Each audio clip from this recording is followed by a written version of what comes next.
All right. As Donald Trump scores win after win this Super Tuesday, the biggest prize on the Super Tuesday is still ahead. It's now 10 p.m. Eastern.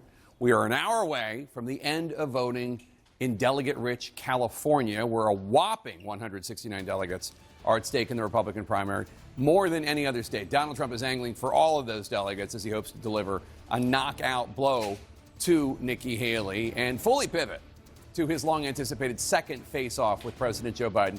Both Biden and Trump are counting on California wins tonight to catapult them toward the expected rematch. But we can now make an important projection. Follow along, folks, because you're not expecting this one. CNN is projecting that entrepreneur Jason Palmer will win the Democratic caucuses in the American territory of American Samoa. Jason Palmer defeats President Joe Biden in the territory of American Samoa. Now, Palmer is an entrepreneur. He's an investor. He's previously worked with the Bill and Melinda Gates Foundation. Let's take a look at what we see here. It is with 99% of the estimated vote in, 56% of the vote went to Jason Palmer. That's 51 votes. That's just 11 ahead, but enough to win against Joe Biden, the incumbent president, who has 44% of the vote. So that's 91 people turned out to vote, and a majority of them went to Jason Palmer, who now wins American Samoa. Dana, I know you've been preparing for this announcement for weeks, if not months. Tell me more.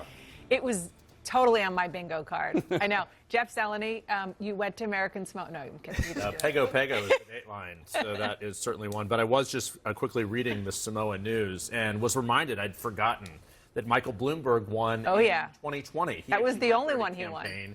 And Joe Biden did not win. So, look, this is something that I think if you show up, you perhaps win, or at least helps you in doing that. But it is a reminder that, the territories vote in primaries, but not in general elections here. So no word from the Biden campaign on their reaction to this. Devastating 11-vote loss in American Samoa. I mean, it's incredible. It does make him the first president incumbent president to lose a contested primary, though, since Jimmy Carter. Is that true? So, I mean, I need to double check that because this. I believe you. I didn't mean to challenge you. I totally think that's right.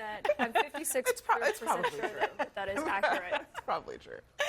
Audie, are you doing a deep dive into Jason Palmer right now? Apparently, I need to get on it. So everyone, get on the wikis because we've got some research to do. Although I think it's worth noting that Biden has been in the 80s, 90% of throughout the night, which Trump hasn't been. And for all of the hand-wringing about how, what does this mean? What does this mean? It's not like he's coming in at 60% everywhere. That's not what's happening, even though he had people actively in the race. Your Dean Phillips, your Cornel West, et cetera. Much higher. Actually, I've been looking at Dean Phillips's social media accounts, and he's poking a lot of fun of himself, congratulating Marianne Williamson and all the other candidates for getting more votes than him. He needs to congrats to Palmer because dark horse. That's true, and Palmer actually has won a thing. I mean, I think a serious point, it reminds us, to Audie's point, that the Biden campaign is also breathing a sigh of relief because they have gone through now 50 days of voting without there being serious primary challenges. Now, one could argue, would he be stronger now at this point? Would he have unified the Democratic base if he had a challenge? Probably not, actually. They can be very divisive here. So the primary electorate so different than the general electorate. So all these numbers are not that instructive. Those are all such good points that certainly when you look at the general election, the president has some work to do. But what we are seeing tonight, as we've been talking about all night, on the Republican side, Donald Trump does have some warning signs, especially what John was showing us in the suburbs. I know you've been talking to people about the Haley vote and what that will mean for Donald Trump. Yeah, and I think given that, what we'll see here in the next few minutes, we're expecting Trump to come out, I believe, in the next 10 minutes or so. One thing to watch in the next hour as these numbers are coming in is how do Joe Biden and Donald Trump respond to this? What does the White House say in a statement? They put out a paper statement pretty much every election night, I believe, and then he's talked about it later. Trump obviously is coming and planning on speaking at this party that he's having at Mar-a-Lago. And one thing to watch is how does he handle Nikki Haley? Because, of course, in Iowa, we saw how he came out and he kind of dismissed her and Ron DeSantis.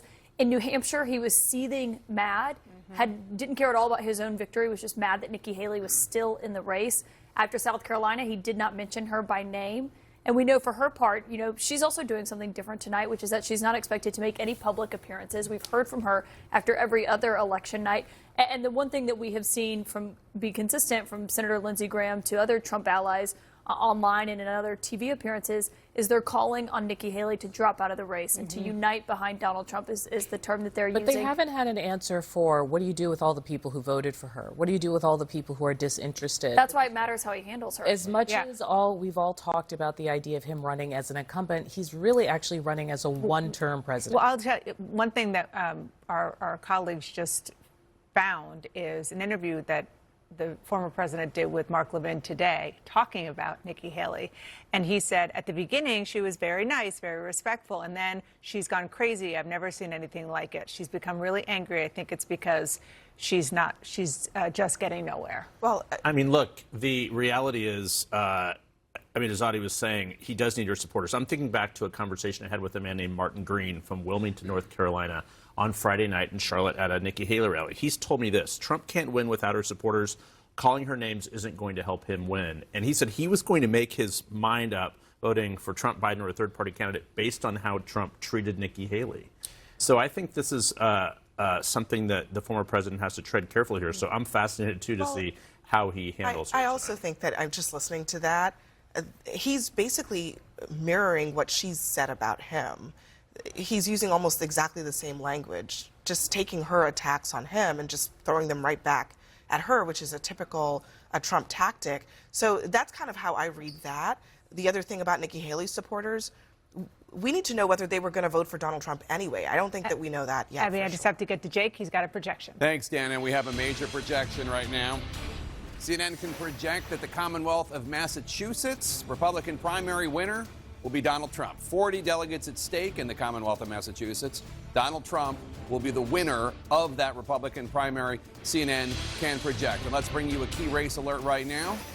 And let's take a look at the big board in Vermont, which has been going back and forth all night. 17 delegates at stake.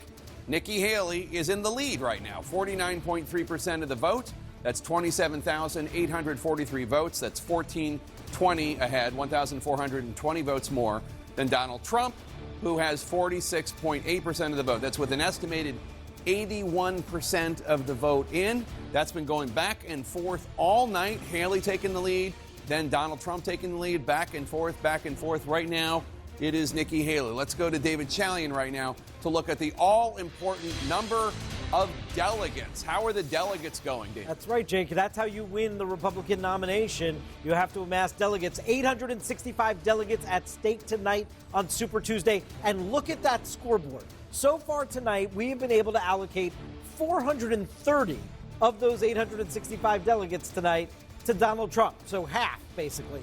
Nikki Haley, thus far, has only been allocated 3 delegates. Obviously, if she wins Vermont, she may get some more there, but we'll continue to track. Look at what that means for Donald Trump's delegate haul to date in this race. 1,215 delegates are needed to win the nomination. Donald Trump stands at 706 delegates compared to Nikki Haley's 46 delegates. Different universes of support in this contest on display. What percentage of delegates Donald Trump's won so far? 92.4% of the delegates awarded thus far have gone to Donald Trump.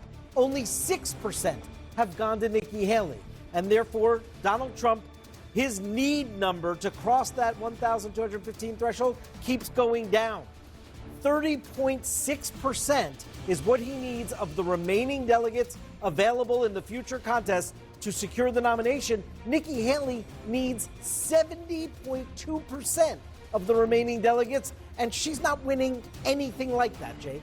Yeah, Donald Trump could lose all the rest of the primaries and still get the nomination. He only needs 30% of the rest of the delegates. Let's go to Kylie Atwood right now, who is covering the Haley campaign for us. She's in Charleston, South Carolina. And Kylie, not a good night for Nikki Haley. They knew they weren't going to win most of the delegates. They knew they weren't going to win most of the contests, but they were hoping for more. Of course they were. I mean, the Nikki Haley campaign was hoping to rake in the highest number of delegates that they could. They didn't publicly say what that figure would be, but it was really a delegate game for them. We'll have to see how that plays out by the end of the night here. But those who are close with Nikki Haley and her campaign have already begun having discussions about what is next for her. Their campaign is getting a lot of feedback on the discussion as to whether or not she should endorse former President Trump if she ends her own presidential bid. And there's one camp of folks who thinks that she should endorse him because it would be good for the party. It would show her as a team player. It would show some unity. But then there's another group who have voiced their opinion to the campaign as well, who ardently believe that she should not endorse him because they don't think that it would be good for her. They think that it would give her more flexibility to speak out against Trump down the road. They think it could potentially give her the option to build something on her own after this presidential campaign. Both of those sides have voiced those opinions to the campaign in recent days and weeks, I'm told by multiple sources. And the context here is that Nikki Haley initially made that pledge that she would stand behind, she would endorse the eventual nominee of the Republican Party. That was late last summer in order to get on the debate stage. But in recent days, she has essentially said that she no longer believes that she has to uphold that commitment. And she's given two reasons for that. She said the RNC is not the same RNC as it was when she made the initial commitment. She's also pointed out that Donald Trump never made that commitment, so she doesn't necessarily have to uphold her end of the bargain here. So that's an area for us to continue watching as we watch to see what her campaign will do after the results are all in tonight. Jake? All right, Kylie Atwood with the Haley campaign in Charleston, South Carolina. Aaron Burnett? All right, Jake. And so, Yeah, look, I think, Kylie, it depends on what Nikki Haley's going to do. Depends on what she sees her future as. Is she running to replace Liz Cheney as the head of the anti-Trump faction of the party, or does she want to have a future in 2028? I think that's what she's going to have to make her mind up here, and we'll find out probably tonight or tomorrow. Yeah, I watched her on Sunday, and in the same interview, she said she couldn't be sure whether Trump would uphold the Constitution, but she withheld judgment as to whether she was going to endorse him or not. And those two things to a lot of people are going to seem inconsistent. I mean, I give her a lot of credit for grit and determination and relentlessness. I don't give her a ton of credit for courage, because she's sort of not wanted to touch that third rail and call Trump out for things that he clearly should be called out for. well, listen, she has gone farther than 99% of Republicans in calling Trump out. I'd say this, the best thing she could do is not support him and bank on what she's banking on, which is he's radioactive in a general election. And if, in fact, Trump loses, which is absolutely an open question, she could be there as somebody talking about rebuilding a winning coalition. MAGA is not the majority of the Republican Party, and there needs to at some point be someone who acknowledges that and can speak to both sides of it.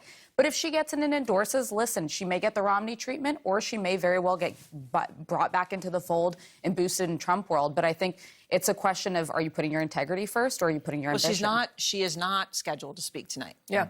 So that could change, but as of now, no. Sure. Which is interesting. I mean, I guess she'll probably take the night and think about it, sleep on it, wake up in the morning, look at the math, make a decision. I don't know. I mean, it's 400,000 points against her to three delegates, 1,000 to 3. Yeah, but I mean, I think Axe's point is right. I mean, she, this Sunday she really equivocated. She kind of, I mean, yes, she sort of found her backbone a little bit in the last few months here, but really throughout the entirety of the campaign, she sort of equivocated. So it leaves people with a sense of inauthenticity, but also it's not an effective campaign message. I mean, you kind of have to hit people over the head with a sledgehammer, right? Yeah. And that level of nuance, the sort of, well, he's not great, but also he's fine. Well, I guess he's okay.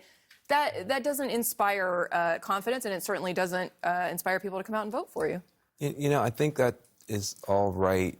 There's one thing she hasn't equivocated on, though, which is her stand for the people of Ukraine.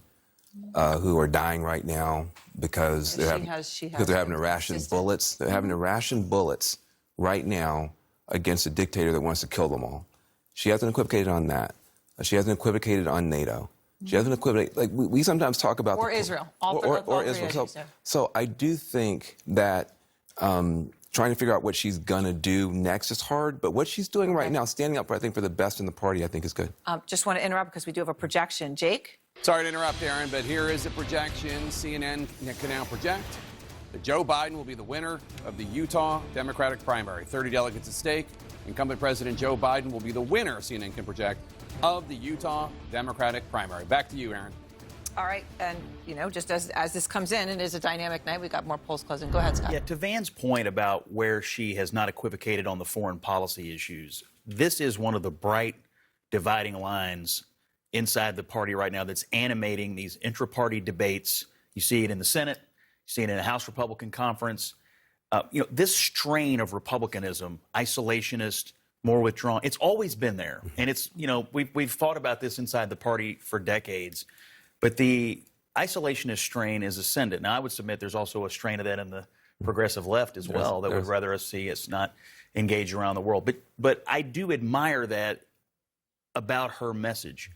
But as we have found out in this primary, that is not the ascendant message. And you wonder over time, depending on how long this lasts, where do those foreign policy motivated voters go? And I think we're going to find out some of them are going to end up voting possibly Democrat. Well, and by the way, we should note Ukraine is a dynamic situation. There is a reality, God forbid, that in the spring counteroffensive, the tide of the war in Ukraine could fundamentally change. And there are voters in this country who've traditionally been Republican who would have a very hard time casting their vote for somebody who has been blocking aid to Ukraine, meaning Donald Trump. Yeah. Well, we're waiting him. He's going to be speaking at any moment here, and everything well, is going to come. This is. I'm sorry. Go ahead. No. I was just saying his tone and tenor, what he says. What some of these voters were saying. How does he treat Nikki Haley tonight? As was pointed out, we've seen two approaches from Trump. One was in Iowa, where he was gracious, and one was in New Hampshire, where he was ridiculous.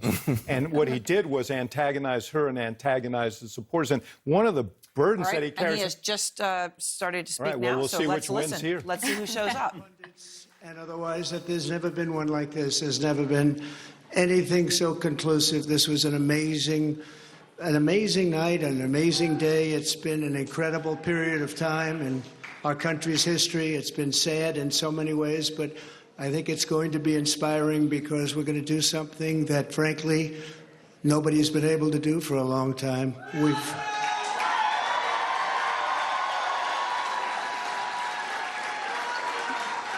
We've watched our country take a great beating over the last 3 years, and nobody thought a thing like this would be possible. We wouldn't have Russia attacking Ukraine. We wouldn't have Israel being attacked. Iran, as you know, was broke. When I was running things, they were broke. They didn't have money for Hamas. They didn't have money for Hezbollah.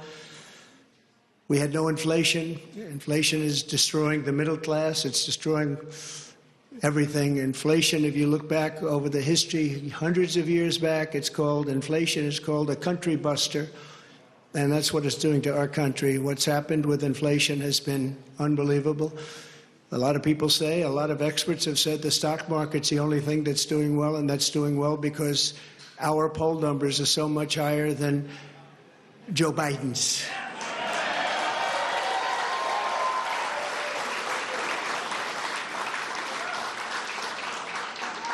He's the worst president in the history of our country. There's never been anything like what's happening to our country. Today it was announced that 325,000 people were flown in from parts unknown. Migrants were flown in airplane, not going through borders, not going through that great Texas barrier that I was with the governor of Texas, Greg Abbott, the other day, and we were looking at the job they're doing. But in the meantime, they're pouring into California and they're pouring into Arizona because those governors aren't doing anything. They're doing nothing. But today it was just announced before I came out. It was unbelievable. I said, that must be a mistake. They flew 325,000 migrants, flew them in over the borders into our country. So that really tells you where they're coming from. They want open borders, and open borders are going to destroy our country. We need borders and we need free and fair elections, or we don't have a country. This is an incredible group of people. So many celebrities that I'm not going to introduce any because I'm just going to get myself in trouble if I do that, because I'll leave out most of you. But this is a room chock full of incredible, talented people, like some of the guys standing right in front of me, right? Big futures, big, fat, beautiful futures. Oh, I'd love to be your age. I'd pay you a lot of money to be your age.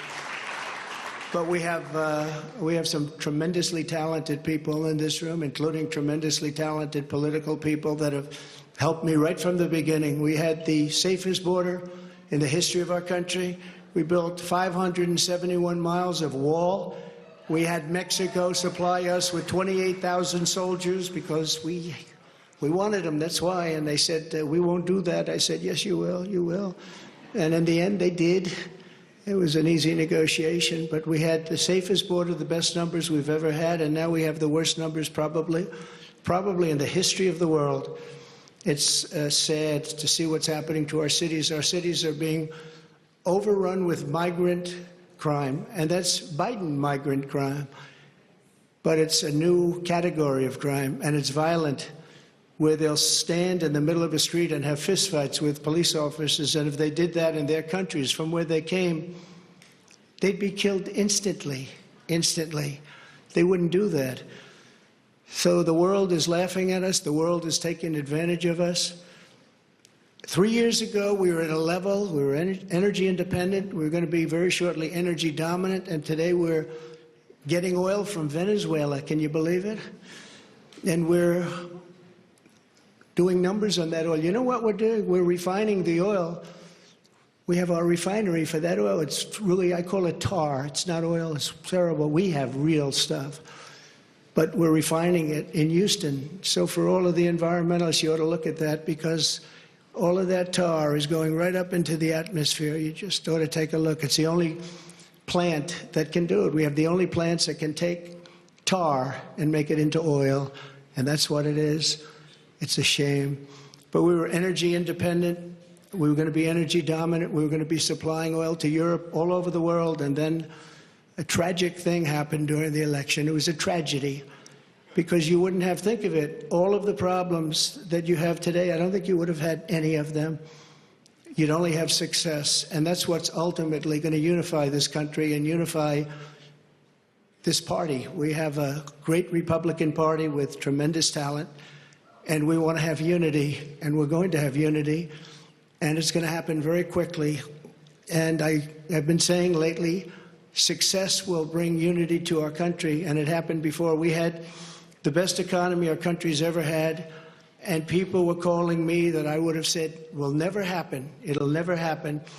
They wanted to get together African American, Asian American, Hispanic American, women, men, people with diplomas from the best schools in the world, and people that didn't graduate from high school. Every single group was doing better than ever before, and it was a beautiful thing. Our country was coming together.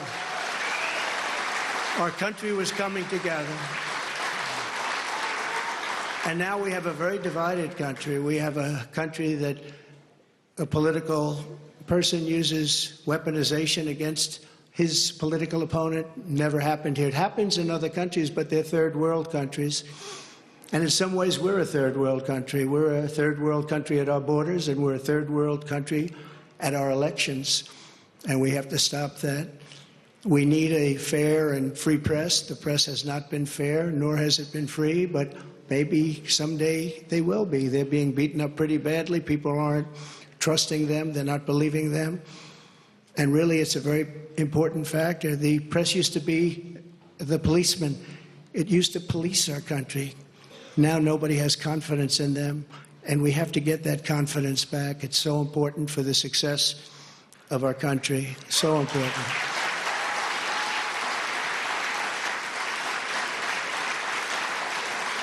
So this has been a day that we've been waiting for. I want to thank my family for being here. It's a great family. I have a great family.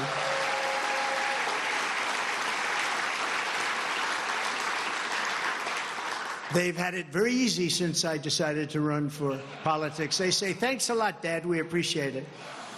But they're strong, and they're very capable people, and they love the country. They really do love the country, and we appreciate it. And I want to thank everybody at my staff. Susie, Chris, incredible job. Incredible job you're doing.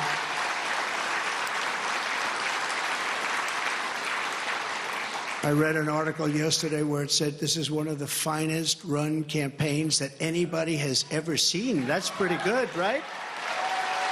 That's pretty good. It's really a statement.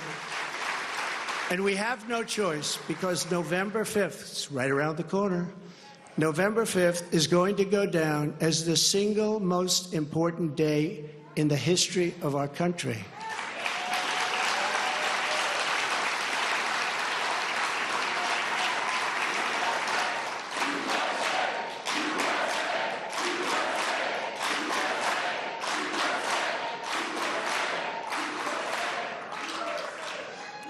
We're going to take it and we're going to make it like it should be, respected. Right now, we're not respected. Right now, our country is known as a joke. It's a joke. Other leaders who I speak to, other leaders can't believe what happened to us because 3 years ago, we were the most respected country anywhere in the world by far. We were doing things that nobody could believe. China was paying us billions and billions of dollars. In 25 years, they paid us nothing, zero, not 10 cents. I was getting billions of dollars, and they were happy about it, as happy as you can be. Of course, maybe there's reasons for things having happened, but they were not so happy with certain things, I guess, based on things that took place. But we were getting along with everybody. We were getting along, and we were respected by everybody. We had no wars. Remember when I had the debate with Hillary Clinton? She said, look at him, look at that personality. He's going to cause wars. I said, no, my personality is going to keep us out of wars, and that's what happened.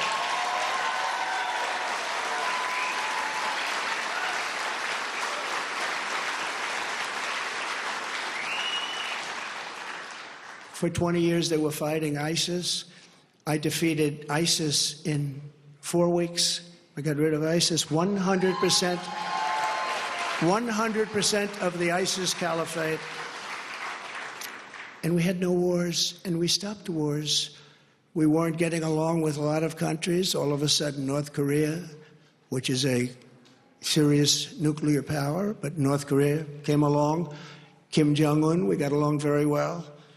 We got along very well with China until COVID. That was a little bit too much, as far as I was concerned. That was too much. Couldn't take that one. But we made a trade deal with China that I don't even talk about. $50 billion a year in product they bought from our farmers, our manufacturers. They used to buy 10. I got 50, and it was great. But COVID, I don't even talk about that because COVID was such a horrible thing. It started in the Wuhan labs, just as I said, the Wuhan labs. And it came out, I believe, through incompetence. I believe it was incompetence. Some people think it wasn't, but I believe it was. But regardless, it caused $60 trillion worth of damage and death all over the world, all over the world. And we did a fantastic job on that. We never got credit for that. Unbelievable job on that. We came up with things that nobody thought was possible. Don't forget, when it came in, nobody had an idea what it was. They didn't even use the word pandemic. Nobody had an idea. But we did a fantastic job. And we got a lot of credit for the economy, a lot of credit for our foreign policy. I think credit like nobody, very few people have gotten. And the press was very honest about it. They gave us very high marks on foreign policy, the Abraham Accords, so many different things we did. But we never got the kind of due that we should have for the COVID, or as I call it affectionately, the Chinese virus, the China virus, which is a much more accurate term. And despite that, the stock market, when we turned it over, the stock market was higher than it was prior to COVID coming in. It was an amazing thing. We did an amazing job, and we have so many people that worked on that, so many of the doctors, so many of the scientists that worked with us on that. It was really, really something. But there's never been an administration that had more success in so many different elements. We got the largest tax cuts in history. We have the largest regulation cuts in history. We rebuilt our military.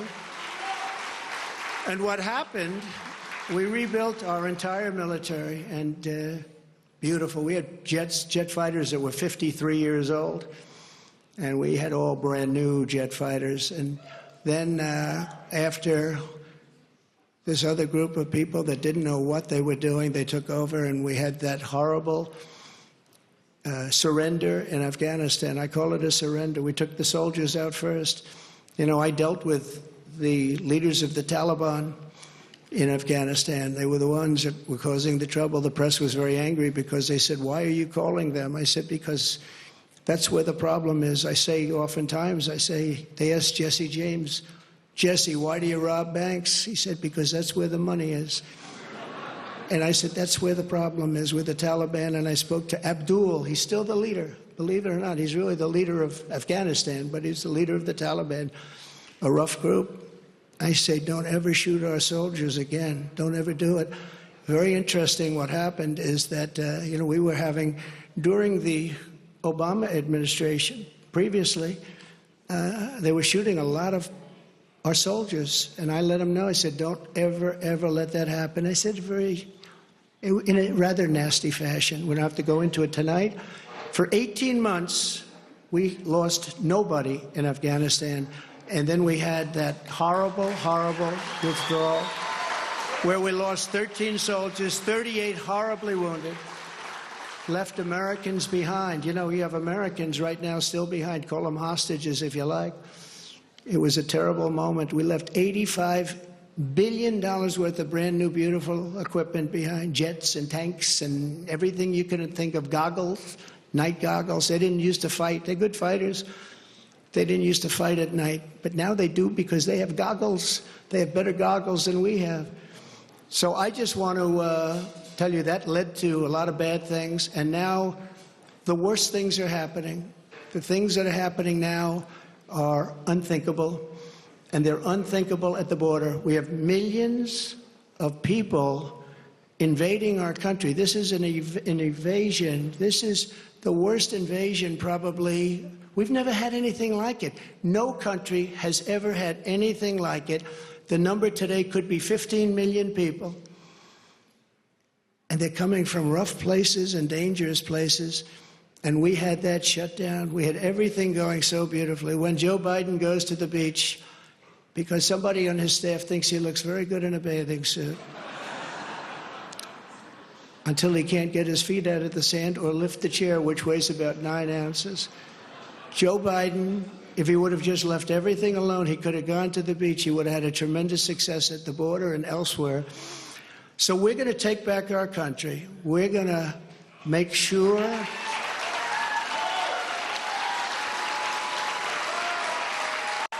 we are going to do it right. We're going to have the greatest economy ever in the history of our country. We're going to top what we did. We're going to become an energy center of the world. We were ready to become energy dominant, and they stopped that. They stopped that. But we're going to become energy dominant. We're going to pay off debt. We're going to do things that nobody thought was possible. You know, we hadn't done our second phase of the tax cuts. When we did the tax cuts, the Democrats fought us very hard. And now they say, well, I guess that was pretty good because we took in much more revenues after we cut taxes. And then we did all of those regulation cuts, and people were working, and everybody was happy, and we were all proud of our country. But we're going to win this election because we have no choice. If we lose the election, we're not going to have a country left.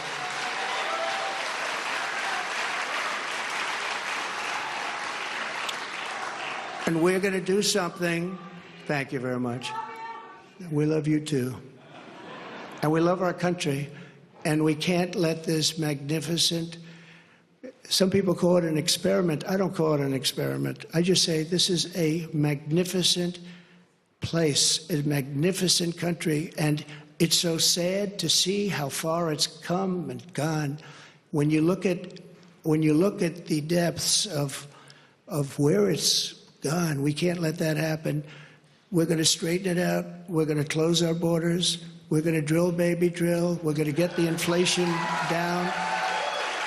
And we are going to make our country greater than ever before. And we're going to do it quickly. We're going to do it quickly. It's going to go fast. We have to get the criminals out. We have many, many criminals that have entered our country. We have people coming in from such such bad places, and we're going to have to get them out. We have murderers that are being deposited into our country. We have drug dealers at the biggest and highest levels that are coming into our country. We have people coming into our country that just shouldn't be here, but many, and I say many, large percentages, they come in through the caravans, they come in many different ways. Now we find out again, they come in through airplanes, we send them in. This is crazy. But they come into our country, we're going to stop them. We're going to close our borders. We're going to have to deport a lot of people, a lot of bad people, because our countries can't live like this. Our cities are choking to death. Our states are dying. And frankly, our country is dying, and we're going to make America great again, greater than ever before. Thank you very much. It's been a big night. Thank you very much. Thank you. All right. Former President Donald Trump declaring victory on Super Tuesday. It has been a Super Tuesday for Donald Trump. He had many remarks. It was mainly a pivot to the general election, did not mention Nikki Haley. There was a brief allusion at one point, Dana Bash, where I thought he was going to say something. He said something about how we have a lot of young talent and the party needs to unify. And I thought, oh, possibly this is a pivot to a reference to Nikki Haley, but no. But he did not attack her, which is, I'm sure, for his advisors and aides, something that they're chalking up to as a victory. No question about it. You know, look, could there have been a moment where Trump said, you know, gave some kind of olive branch, rhetorical olive branch to Nikki Haley? Sure. But that clearly wasn't going to happen. Maybe it will eventually. Boy, where do we even start? Tom Foreman is doing a fact check. I think he's going to have a very, very long summary of things that he is going to say about what Donald Trump said that wasn't exactly right at all. For example, I'll just give you one example. The whole notion that farmers did really well when he was having this trade war with China.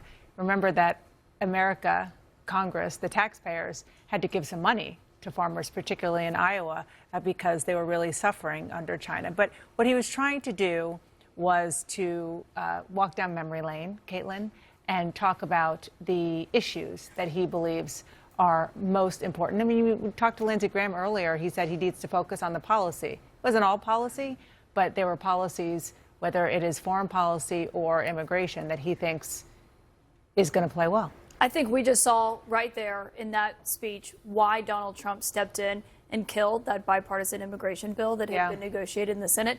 Most of that speech was about immigration. He knows it's one of the #1 concerns that when you talk to voters that they have, and he is focusing his general election pitch on that. And he didn't mention Nikki Haley. He mentioned unity multiple times, which is what every single surrogate and Trump ally that has gone out tonight and urged her to drop out of the race has said for unity. And he made clear that this was focused solely on President Biden. He told a lot of lies in that statement, things that were not true. He talked about inflation in this country. He talked about energy production. As of late December, the United States was producing more oil than any country in history. So that's not something that the White House often wants to tout. But I think it was just an important moment there where you just saw that this is what the next 8 months of our lives are going to look like. That is going to be the general election pitch that he's making to voters, and it's focused mainly on immigration and crime and inflation because he believes those are going to be the issues. That looked a lot more like he did after Iowa than New Hampshire, but it also was less focused on any of the Republicans, and it was focused on what's ahead, which is obviously President Biden, as he's also responding tonight. I think, one thing we didn't hear was how he's going to, as you said, the olive branch, but it's more than just being courteous. He needs those percentage of people to win. I'm just looking at the Virginia numbers here. He's really struggling there, perhaps not surprisingly, in the suburbs of Washington, but I do think that that's one of the issues here, but clearly focusing on President Biden in the general election. I do. I mentioned Tom Foreman is doing fact checks for us. Let's get to Tom. Tom, take it away. It was a lot to take in at once. It was sort of the greatest hits of many of his falsehoods. The weaponization of the DOJ, he brings it up all the time now, saying the only reason he's been charged with these crimes is because the Joe Biden administration is somehow reaching out to him. Utterly false. He's been indicted by grand juries of citizens. There have been officials in New York, officials in Georgia, and even those who have come from the Department of Justice are operating under sort of a hermetic seal from the White House. so much so that Merrick Garland has said that if he were told to do something by Joe Biden, he would quit. So any claim that this is a Joe Biden effort to prosecute him is simply not true. Energy independence, Caitlin talked about it a minute ago. This is something that Trump often likes to say, that somehow things were much better under him with energy independence. The truth is the U.S. has been moving steadily toward more energy production for quite some time now. The country has never stopped importing some foreign energy, even under Donald Trump, and we do indeed produce more now than we have before. So that's something the Biden administration could run on themselves and say they're doing a better job. He raised this new claim, which we have not heard before, about 325,000 illegal immigrants being flown around the country, flown into the country by the Biden administration. That seems to trace to one article that came out very recently that we don't really have anything to back up to at this point to say whether there's truth or falsehood to it. I would say from experience it sounds specious, so we will look into that and we'll find out whether or not there's any kind of truth to that. I would tend to say probably not, because that's a very big number for people to be flying around with no sense of why they're out there. It may very well be a misunderstanding of something or misinterpretation. And lastly, he said 18 months in Afghanistan with no deaths while he was president. This has been checked out many times before. There's just no evidence that ever happened. There were times when the deaths were quite low in Afghanistan, but that also included under Joe Biden before the withdrawal. So there's no claim there. A lot of things said in a short period of time there, a lot of them not true. Tom, thank you so much for that fact check. Abby, one of the things that the former president did talk about, and Tom mentioned this, was a plane or planes of people coming into the U.S. That is, we believe, he's referring to a parole system that it's controversial. But it's not a secret. But it's not a secret. The White House announced it. The Department of Homeland Security announced that they were doing it. It would allow 30,000 applicants a month from a handful of, fewer than a handful of countries, to go through a background check, to have a sponsor, to be vetted before they are given limited permission to come into the country while their cases are adjudicated, to work for a period of time. It's not a secret. And it's happened under prior administrations. It happened under prior administrations. It's not a conspiracy. However, one notable thing, and Dana, hat tip to you for this, Elon Musk has been tweeting about it today. And as Caitlin reported earlier, Trump is trying to woo him in to help fund this campaign. So there's a nexus for everything. And look, Lindsey Graham, God bless him, he wants Trump to stay on message, wants him to stay on policy. That would be totally fine if Trump could do so truthfully. But he cannot and did not do that tonight. And that just illustrates, okay, it's Trump, we know he does that. But the Biden campaign is going to then have to take that, and on all of these things, on immigration, on the economy, on oil and gas production, you have to correct the record first before you can even tout your own accomplishments. Can I come back to the thing you said about Elon Musk? One of the things I found interesting about that, I think it was you, is he tweeted specifically that the administration was importing voters, which is a real hard nod to replacement theory, which on the hard Christian right, white nationalist right, is the idea that Democrats are bringing in voters of color from around the world to benefit themselves. It's a direct line to those things. And I think over time, as Trump comes out and talks more of that stuff is going to surface, and it's going to be far uglier than it was back in 2016, where there was sort of vague innuendo around it, because now there are more platforms and people feel more empowered to speak. Yeah, I mean, Elon Musk might have done it, but I think this is what you were just referring to, Abby. Donald Trump said it at an event over the weekend, said it on Saturday, said it so explicitly that I had the Homeland Security Secretary, Alejandro Mayorkas, on the next morning, and I gave him a fact check. Are you bringing people in illegally in order to change the electorate of the United States? I mean, certainly it is about. But it has you asking, right? So now it's well, like, in a way, no, I'm not saying you shouldn't, but what it does is it pulls ideas into the mainstream that are not. But it's important to fact check. Forces us to have conversations that make no sense. There are real concerns from voters about immigration and about what's happening at the southern border and how it's been affecting major cities in the U.S., from Denver to Chicago to New York City. That is a real thing. but he plays into it. It's just exactly what we saw with the voters who were speaking to John Berman earlier, or what we saw in our exit polls, that they don't believe that Joe Biden legitimately won the election, even though he did. And the other thing that Donald Trump said there, which you cannot miss the irony, that he is coming out to tout a huge victory on Super Tuesday. And he says that the elections in the United States are like third world countries. But he's coming out and touting that he has just won part of the election process in United States history. And that is what it's going to look like over the next several months. And that's why it's notable, you know, in Biden's statement tonight that he put out about his own Super Tuesday performance, he noted directly that he's facing Donald Trump, he believes, come November, and said he is determined to destroy our democracy. That is what the president's campaign is going to be honing in on. And Aaron, as I toss to you, what Biden campaign officials say is that they are convinced that the more voters hear that kind of thing from Donald Trump, the more they are reminded of the Trump years that weren't necessarily what they are talking about mostly these days, which is that they had more money in their bank accounts and they felt more flush going to the grocery store. Right, right. And interesting, though, David, that Trump is trying to, in a more subdued tone, he did try to hit on some of those issues that he thinks resonate. That was as good as you're going to get right there. That was a general election speech. The takeaway on that line was success will bring unity to our country.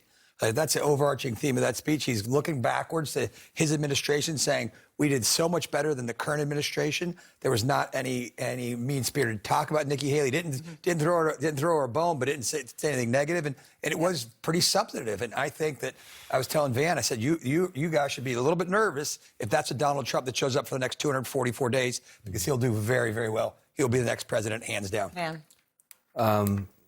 Get ready for the fight of your life. Get ready for the fight of your life. This is now a general election fight. That was a general election speech. And now Biden's up next. And I think Biden will do very well. But I think you got to understand, the courts are not going to stop Donald Trump. No Republican's going to stop Donald Trump. And now Donald Trump is not going to stop Donald Trump. All his racism, sexism, this train is coming. And Joe Biden has to stand up on Thursday and answer back. That's what's got to happen. And he's going to do it. Well, and listen, something that I think, that we run into in the media is the question over how to cover Donald Trump. And rightfully, we often don't take some of his remarks, things where he's referred to people as vermin, poisoning the blood of this country, talking about mass deportations, in this much more extremist, dangerous rhetoric that he's saying basically every day when he's on the campaign trail. So what a lot of voters see is what they saw tonight, which spoke to the concerns I hear every day from voters, pocketbook issues, border security, you know, the safety in their communities. And that is a strong Donald Trump. It puts a bigger spotlight. Listen, State of the Unions don't traditionally matter, but because of the concerns over Joe Biden's age, this could be the most consequential State of the Union. I think this is a critically important speech for two reasons. One is it's an opportunity for Biden to lay out a narrative that people can grab onto, which we haven't really seen in this campaign yet, that weaves the things that he's done into a story about where he wants to take the country and who he's fighting for and how the things he's working on are meant to reinvigorate the middle class and so on. And then in each instance, he can cite a contrast. And the second piece of, and you know, so I think I also think you're going to hear him be much more aggressive on the issue of the border. I think you're going to hear him talk a lot about corporate price gouging. Van talked about that a couple of weeks ago, and how that's affected middle-class families on pricing and so on.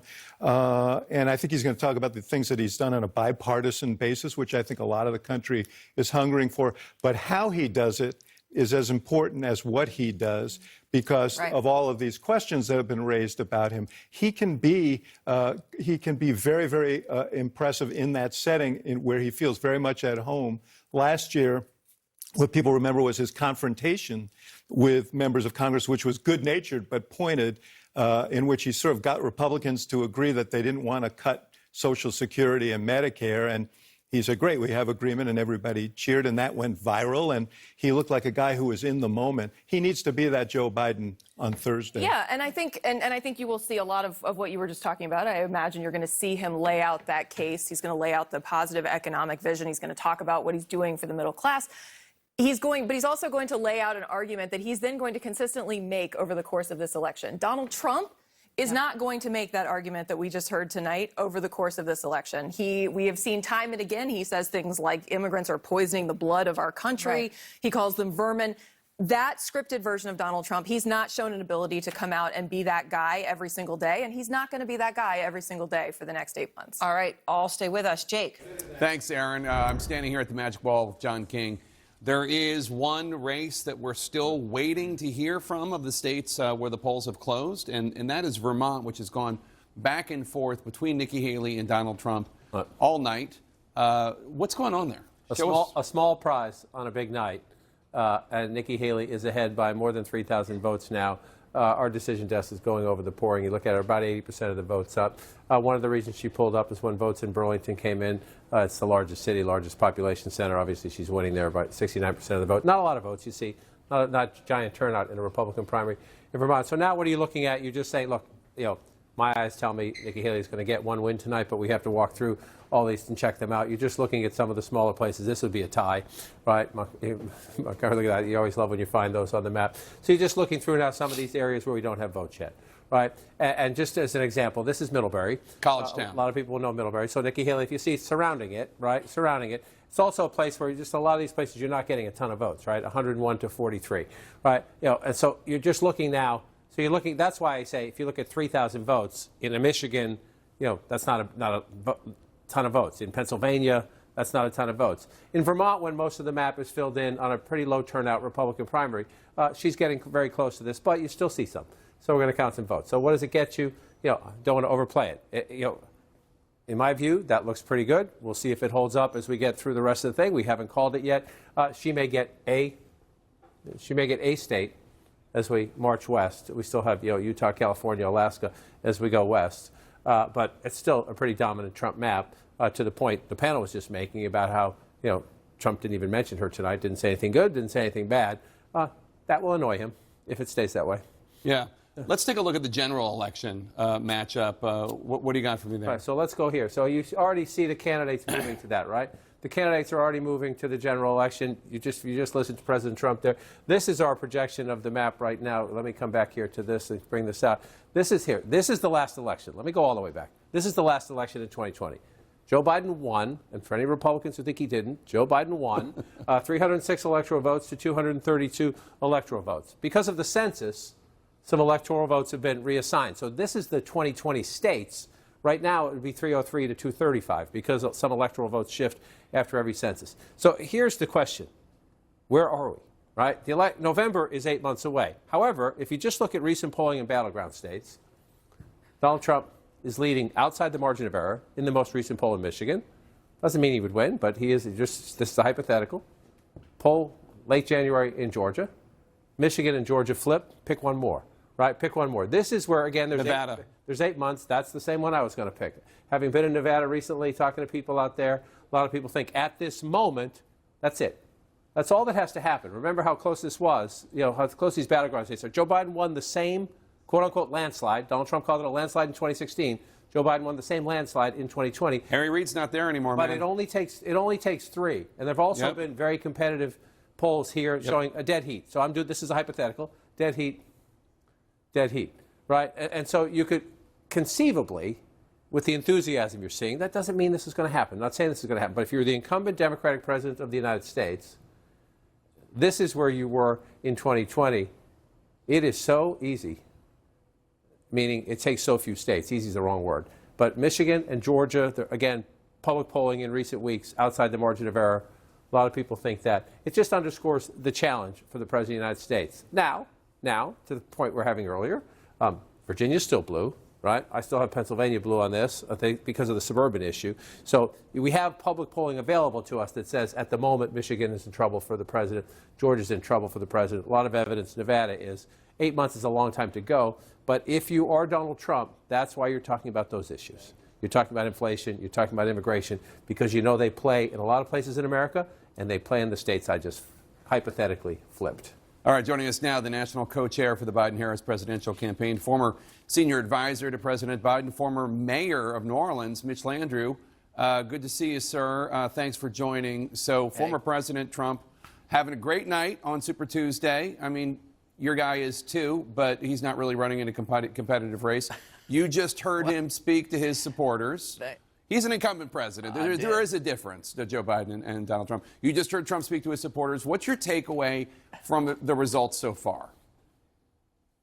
Well, first of all, my takeaway from Donald Trump's speech was just utter amazement that he thinks that nobody remembers that when he was in office, it wasn't all moonbeams and fairy tales, as though the world was perfect and now it's terrible and he's going to be our savior. I thought, first of all, he was very low energy tonight. And secondly, I think Tom Foreman can confirm this, but most, if not all, of what he said was factually incorrect and is provably incorrect. And to the point where you would think that if his lips are moving, he's lying or he's delusional, one of the two. But just to give you an example, under Donald Trump's administration, he lost 2.5 million jobs. Under Joe Biden's administration, he's gained 15 million jobs, a swing of 17 million jobs. Unemployment rate is better today than it was under Donald Trump. And by the way, the stock market hit 4 record highs under Joe Biden. So for Donald Trump to try to paint that picture, and let me just remind everybody He took credit about for that, this. by the way. 17, he did. 17 of his cabinet members resigned and have begged America not to put this guy within 100 yards of the presidency. So that entire speech was built on a house of lies that President Biden will continue to talk about as this campaign goes forward. Okay, but given all that, your guy's still losing right now. I mean, the polls have Trump up. Poll after poll after poll after poll has Trump up, and a lot of those same polls in 2020 never had Trump up, always had Biden up. And now a lot of those same polls are saying, they're really saying the same thing over and over and over, and it doesn't matter how many Democrats out there don't want to hear the message and say, oh, it's just an outlier, that's just one poll. Something is wrong with your campaign right now. It's not connecting with the voters you need to win. Well, first of all, it's not true that every poll has shown that all the time. These things have moved up and down as polls do. This campaign, as we have said from the beginning, is going to be a very close campaign. It's going to be hand-to-hand combat. Every vote matters. Both campaigns are going to have to fight hard for this win.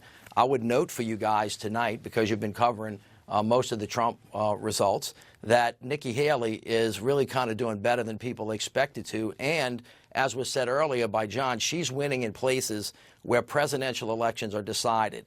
And in that group of people, those folks are tired of Donald Trump taking the Republican Party as they once knew it, the party where the Cheneys and the Bushes and the Reagans and the Romneys and all of those folks used to live, and eviscerated it.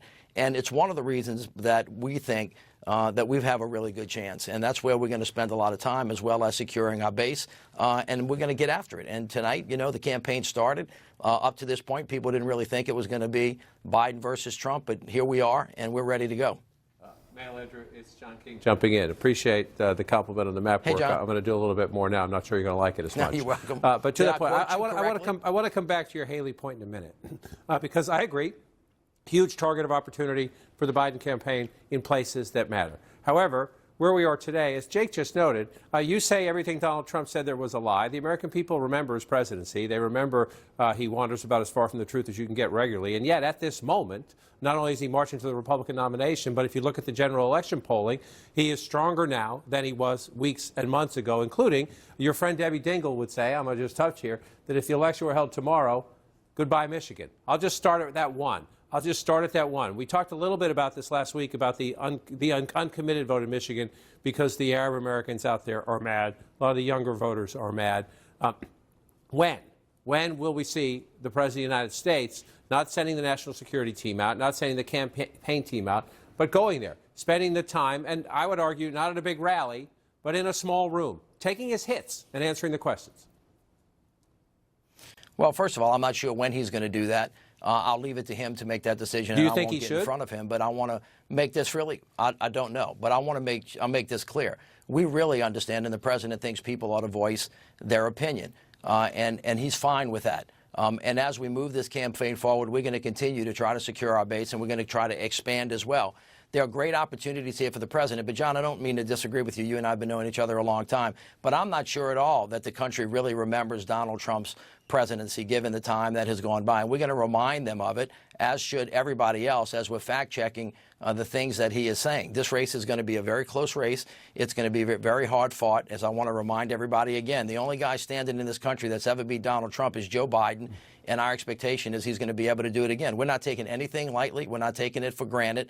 And we're going to fight really hard. And I think we're going to do well. And I think the president will demonstrate that in the State of the Union on Thursday night. All right, I've got to cut you off right there because we're hitting the top of the hour. Mitch Landrieu, thanks for your time. No problem. Thanks so much. And voting is about to end in the critical state of California and in the Utah Republican caucuses. We are deep into Super Tuesday with the biggest prize of the night on the line, and we can now make a major projection. And we are projecting that Donald Trump will win the Republican primary in California with its delegate-rich 169 delegates. Donald Trump will win the California Republican primary. Let's look at all the states that Donald Trump has won to date. This is from the beginning of the contests with Iowa. We're going to do them in alphabetical order. Alabama, Arkansas, California, Colorado, Idaho, Iowa, Maine. That's just the first column. Massachusetts, Michigan, Minnesota, Missouri, Nevada, New Hampshire, North Carolina. That's the second column. Third column, North Dakota, Oklahoma, South Carolina, Tennessee, Texas, and the Commonwealth of Virginia. Quite a haul. We do have another projection for you right now, and this is Vermont, and we are going to call Vermont for Nikki Haley. The Republican primary in Vermont and its 17 delegates go to Nikki Haley. Nikki Haley picks up her very first state. She won the Washington, D.C. primary over the weekend, and Vermont is the very first state that she has won. Nikki Haley, again, projected to be the winner of the Vermont Republican primary. Let's look at the votes there. It is 50.4% for Nikki Haley, 33,684 votes.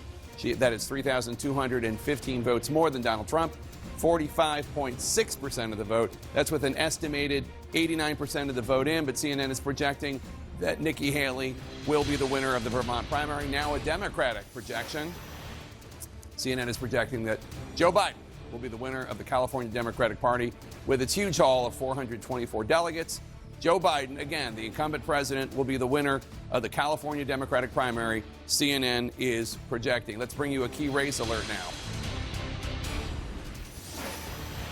All right, let's take a look at what's going on in Utah, where the polling just closed, the votes just closed, and it's too early to call in Utah, where there are 40 delegates at stake. Nikki Haley has high hopes for Utah. We're going to be keeping an eye on Utah, but as of right now, the Republican caucus is in Utah. It is too early to call. You might remember historically, Utah was a trouble spot for Donald Trump, theoretically, during the Republican primaries and caucuses in 2016. Let's turn now to David Chalian. This is obviously some delegates heading towards Nikki Haley. Not enough, but some. Give us the board. Jake, you are right to note that Nikki Haley will get some delegates out of that Vermont win, but not many. Let's start with California. California had 169 delegates at stake tonight. You projected Donald Trump the winner, and he gets all 169 delegates. Why? Because his campaign engineered a change in the California Republican Party rules this year that if somebody got over 50% of the vote, they would get all the delegates. That's the kind of campaign work Donald Trump was thanking his campaign manager, Chris LaCivita, for earlier tonight when we heard from him. 169 to nothing in California. Where are we to date on this, tonight on this Super Tuesday night?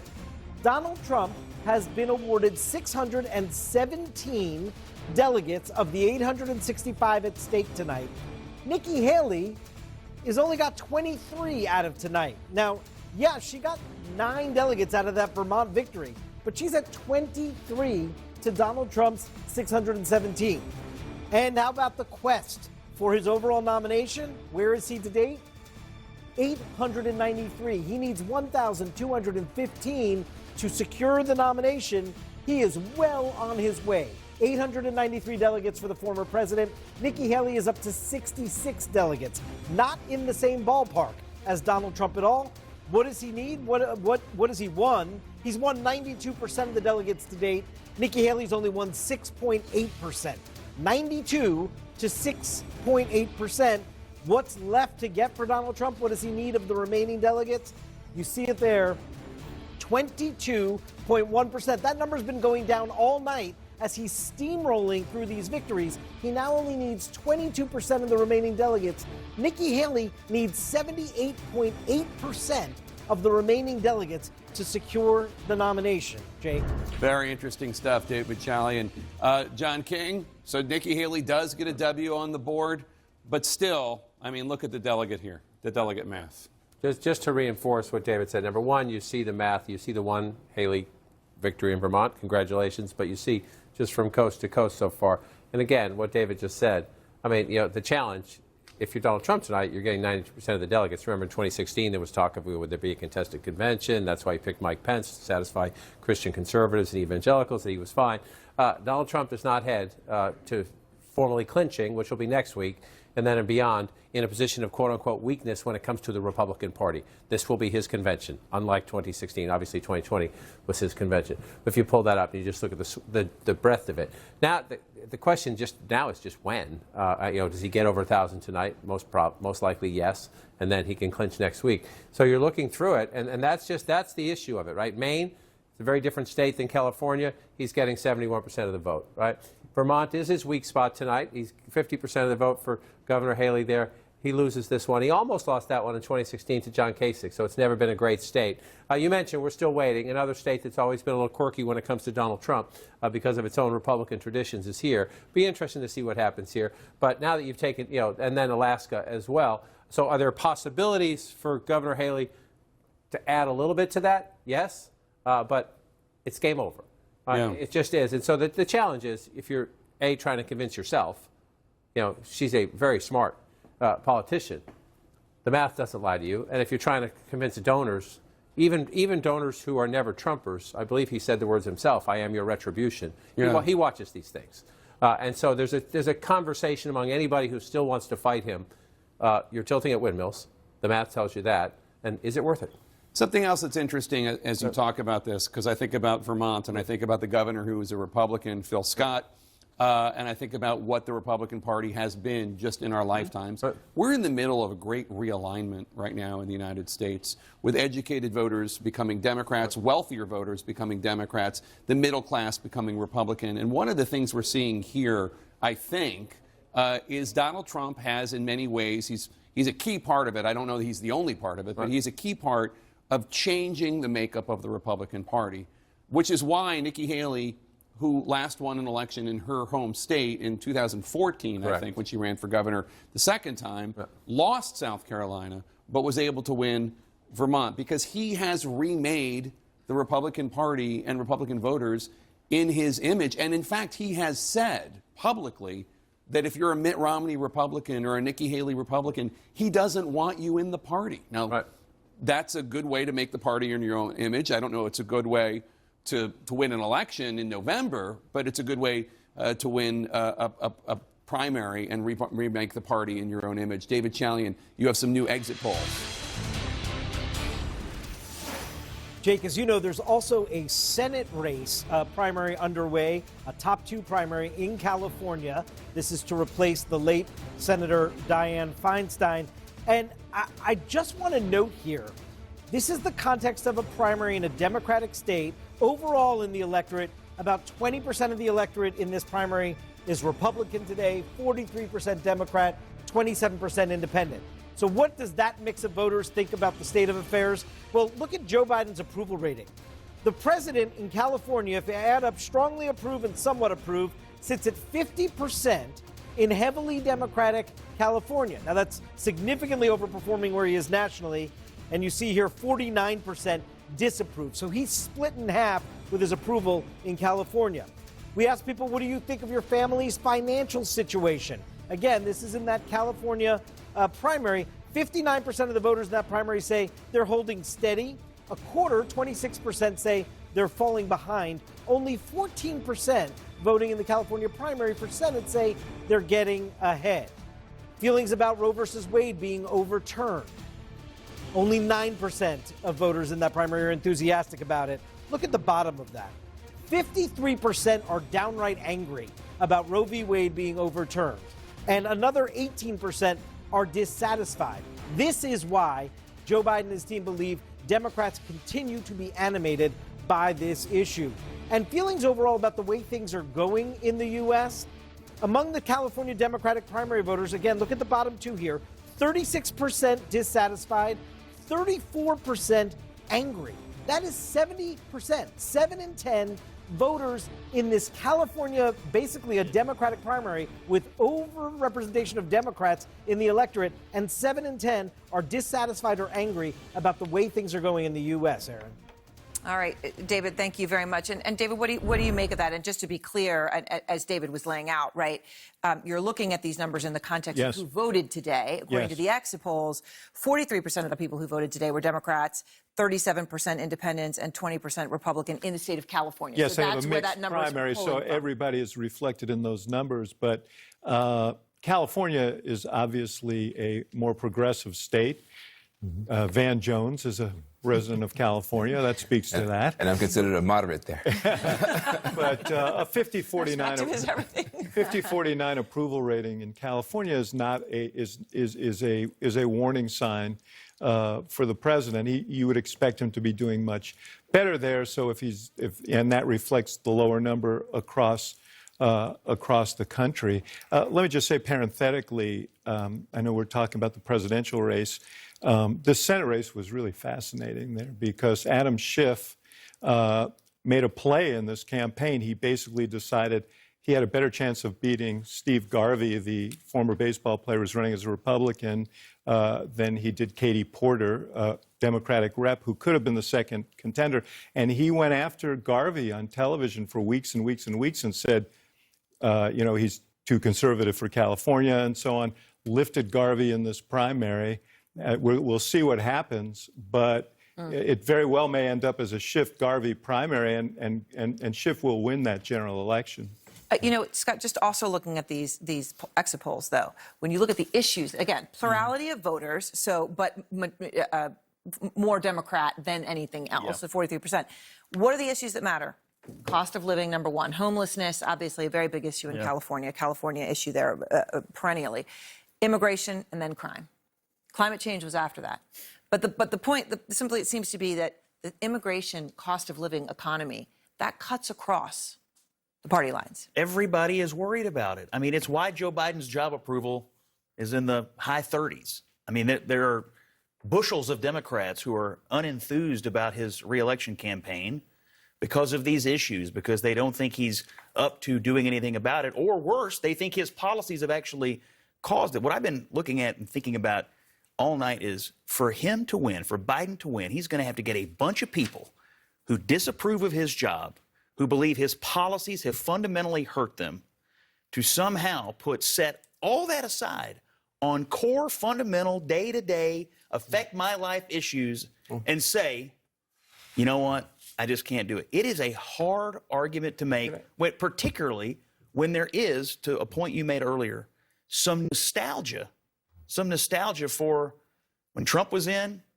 I didn't feel like I was treading water. I felt like I was getting ahead. There didn't feel like chaos in the world. And until the pandemic came along, things seemed pretty good. I mean, that's the fight they're in, is to get people who don't like you and don't think your policies work to come around and hold their nose and do it anyway. Yeah, but this is going to be a brutal comparative race. And let me say, there was one statistic in a kind of downbeat set of polls for the president this weekend, and that was people who had an unfavorable rating of both candidates, and there were plenty of them. And Biden was leading among that group by 10 points. And so that was a important. Just a pause, because we're going to come right back here in a moment. I want to go to MJ Lee at the White House here, of course, as Biden's watching this and preparing for his speech, obviously, this week. MJ. Yeah, we've just gotten a statement from President Biden where he says tonight makes clear that voters have a choice between moving forward and letting Donald Trump, quote, drag us backwards. He mentions in this statement that he decided to run for president 4 years ago because of what he sees as this existential threat that is Donald Trump, and that if he is reelected, that is Donald Trump, then the progress of the last 3 years would be reversed. This is a part of the statement from the president statement. It says, my message to the country is this: every generation of Americans will face a moment when it has to defend democracy, stand up for our personal freedom, stand up for the right to vote and our civil rights. To every Democrat, Republican, and independent who believes in a free and fair America, this is our moment. This is our fight. Together we will win. Aaron, this is the Joe Biden general election statement. This is the reason that he is seeking a second term. And as you rightly noted, this is the theme that I think we are going to see so much of in his State of the Union speech on Thursday evening. You know, this is the president saying, look, we're at a crossroads right now. The country faces an existential choice, and that is defending democracy and freedom versus not. And it is clearly not a coincidence that the statement references Republicans, Democrats, and independents. Right. He's making the case that this isn't just about a Republican versus a Democrat, but that he believes that there should be enough Americans, regardless of what their political party is, what their political leaning is, that should be for what he is fighting for, and that is, again, defending the threat that he sees in Donald Trump. All right, MJ. Kate, though, in that context, the democracy issue, and I know we've been talking about this even off camera tonight, but look at California. 14% of the people who voted today feel that their family is getting ahead. 14%. Yeah. That's abysmal. Can you tell people that the democracy issue, while existential, is more important than that actual experiential issue that people are facing, which is they don't feel that they're moving ahead? Well, but the president is also talking about the economy, and I would expect that you will hear that in the State of the Union on Thursday night as well. Certainly, you will hear the freedom argument, which encompasses, Republicans encroaching on the freedom of a woman's right to choose, which we've seen, again, has been an incredibly motivating issue for people over the last 2 years. But I would expect that in the State of the Union, you're going to hear him talk a lot about his economic case. He will, I'm sure, talk about everything that he's done to bring costs down. But he will also, I would expect, I know this from having worked for him for a long time, he will talk about how he is growing the economy from the bottom up and the middle out. He will talk about how he is helping working people, how he's making sure the economy doesn't just work for the rich, but that it works for working people. And yes, is there a case that needs to be made? Yes. We've talked a lot tonight about, the Democrats are happy the election's not tomorrow. But you know what? He has 8 months to make this case. I think he is going to make it very effectively. But don't forget, these other issues combine, and I do think that the freedom argument and the democracy argument is significant. Again, I see it a little bit differently. We've seen time and again that it has turned people out to the polls. You're right on that. I do see it a little bit differently. I think that for people who went to college and who are doing okay, I think that's a big motivator for us, the democracy piece. But I think that there's another set of people for whom the kitchen table argument is more real. And I think he has a big opportunity on Thursday to talk about that. If you look, people don't feel good. We can be factually honest, but emotionally dishonest if we don't point out that whatever numbers we throw at you, whatever bills we pass, people don't feel good. And how are they going to feel better? Right now, gas prices are down. That's good. Unemployment is down. Stock market's up. Student loans been cut. Inflation's down. But people still don't feel good. Why? Food prices are too high and rents are too high. And so until you can go to the grocery store and come out with not paying twice. People come out and say, I'm paying twice the amount to get the same amount of stuff. The emotional truth of not feeling good, despite all these numbers that we throw at you, has got to be addressed. Now, I think Biden can hit that now because by him going after these greedy grocers, these grocery chain stores that are keeping food prices too high, he is putting forward a commission to go after them. I hope he hits that hard because if he can drive food prices down and show he gets it, that's important. And number two, I think it's important. Number two, rents are too high, housing's too high. You can't buy a house, you can't buy a car. Well, it's because interest rates, bud. Because of interest rates. Now, rather than having Janet Yellen out here telling people nothing's going to happen, Janet Yellen should be beating the hell out of the Fed, saying cut these interest rates. He should be going after these corporations. But he got inflation problem. But he's already. I just want to finish. I know I'm talking a little bit more than I usually do, but Biden has already done something incredible. They said he couldn't have a soft landing. They said it was either going to have high inflation or a recession, and we have neither. The only way that miracle, frankly, matters to real people, though, is when food prices come down and housing comes down, and you should focus on that. Yeah. I could not agree with that more. Listen, I'm not voting for Donald Trump because I think he's a threat to democracy. I think he'll take the country the wrong direction. I think he sides with the authoritarians. But I recognize I have the privilege of kind of being a one-issue voter on that. Most voters don't. There are too many Americans living paycheck to paycheck. There are many Americans who feel like they're not doing better off than the generation before them. And that's a reality. And I would also add one issue we've not really talked about tonight is abortion. I worry that Democrats are betting too big on abortion being an animating issue. Trump's going to find a way to moderate on it. And at the end of the day, voters recognize Biden's in the White House right now, and he cannot restore your reproductive rights. So you're not getting those back necessarily by voting for him. You're just supporting someone who happens to agree with you on the issue. I don't think you can bet the whole baby on abortion rights. Yeah. That they are trying to get on the ballot. Can I just say one thing?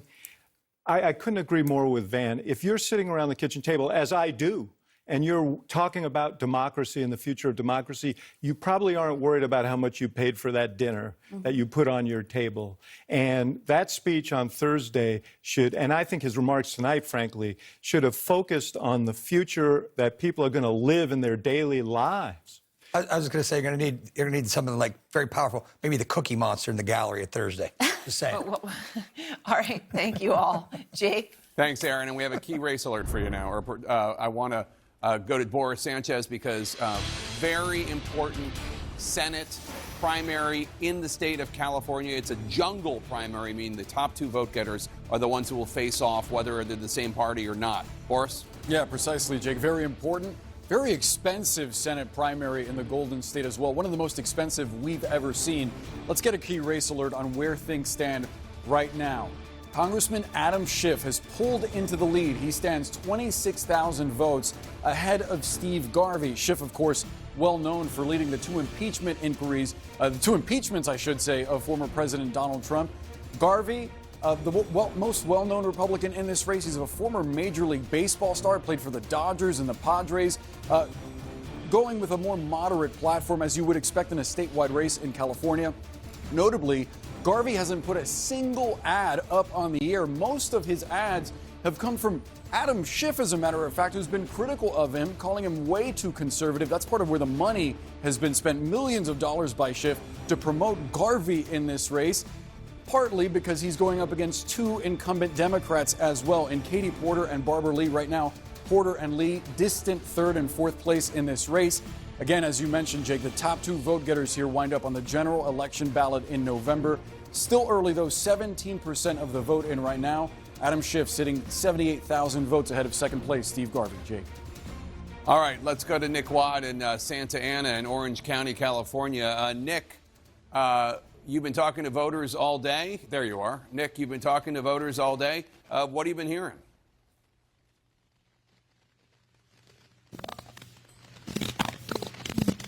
Okay, his audio's not working. Audio's not working. So let's head over to Dana Bash. We thought we'd worked out the kinks, but let's talk for a second about this incredibly interesting, and I'm sure Katie Porter and Barbara Lee fans would call devious strategy of Adam Schiff running in the Senate in this jungle primary. So whoever is the top two vote getters, they face off, and he boosted Steve Garvey. He boosted Steve Garvey by calling him a MAGA Republican, calling him too conservative for California, juicing his name recognition, letting MAGA Republicans and conservatives in the state know about him, so they turned out for him because he thinks he will have an easier time, Schiff, beating Garvey than he would beating Katie Porter in the general election. And he's almost certainly right that he will have an easier time in the very blue state of California running against a Republican. And, yes, it is devious. As one politician we were talking to recently said, it's unfortunate, but it's politics. And we've seen different versions of this in the past with Democrats using their very big war chests. And Adam Schiff has a huge war chest to try to sort of play games on the other side.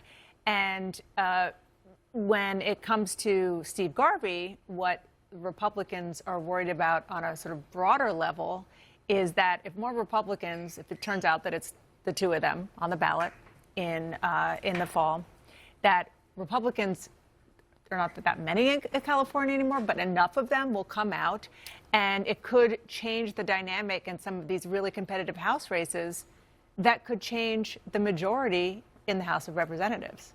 Yeah. Go ahead. It's potentially a huge thing because the House majority, as we all know, runs through California.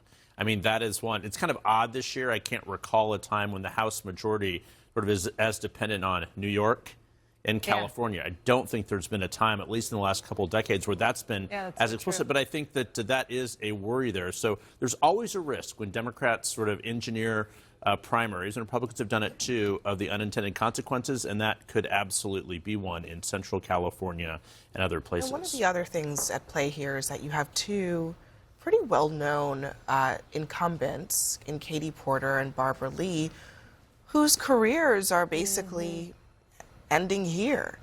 Barbara Lee became well known for her anti-war position. She ran on that in this race. She wanted to be the sole black woman in the Senate by running for this race.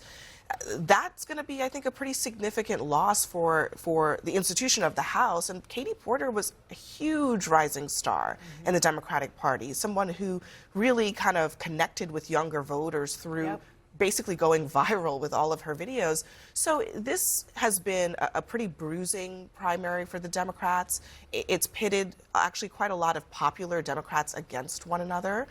Ultimately, it looks like Adam Schiff, it's pretty early, and California is going to be super slow tonight, and they have a lot of votes to count. But super slow always. He's super slow always. But he's trouncing his Democratic competition right now. So did he need to boost Garvey?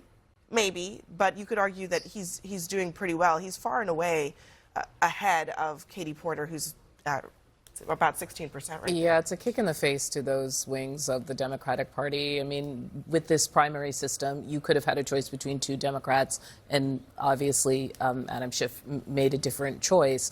But it means that those people who were sort of the Elizabeth Warren wing that Katie Porter appealed to, Barbara Lee really representing, as you said, anti-war votes in a moment where the party is struggling with ceasefire activists. And you basically tell all those people to go home.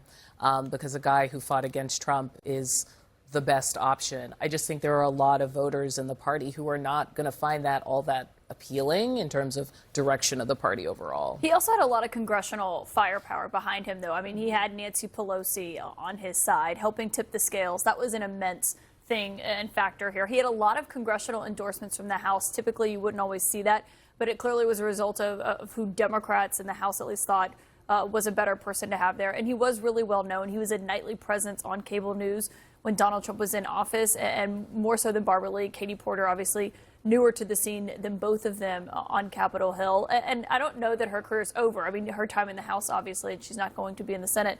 But clearly she is someone, if you read her book, she definitely is going to be someone who wants to have a very long political life. I do think, just one thought, as we were talking here, that we talk a lot about the kind of shifts in the Republican Party, but it almost feels like this race represents, for the Democratic Party, a similar kind of divide. It's sort of like, Adam Schiff basically became famous by taking on Trump. Yeah. And then in both Katie Porter and in Barbara Lee, you have two different elements of the Democratic tent. Katie Porter is someone who kind of focused a lot on kitchen table economic issues. Barbara Lee represented the sort of left-wing, anti-war kind of movement.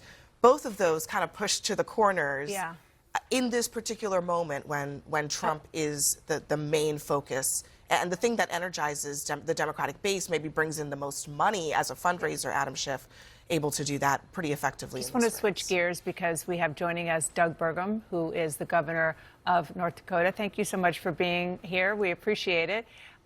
Let's start with your thoughts on what happened this evening.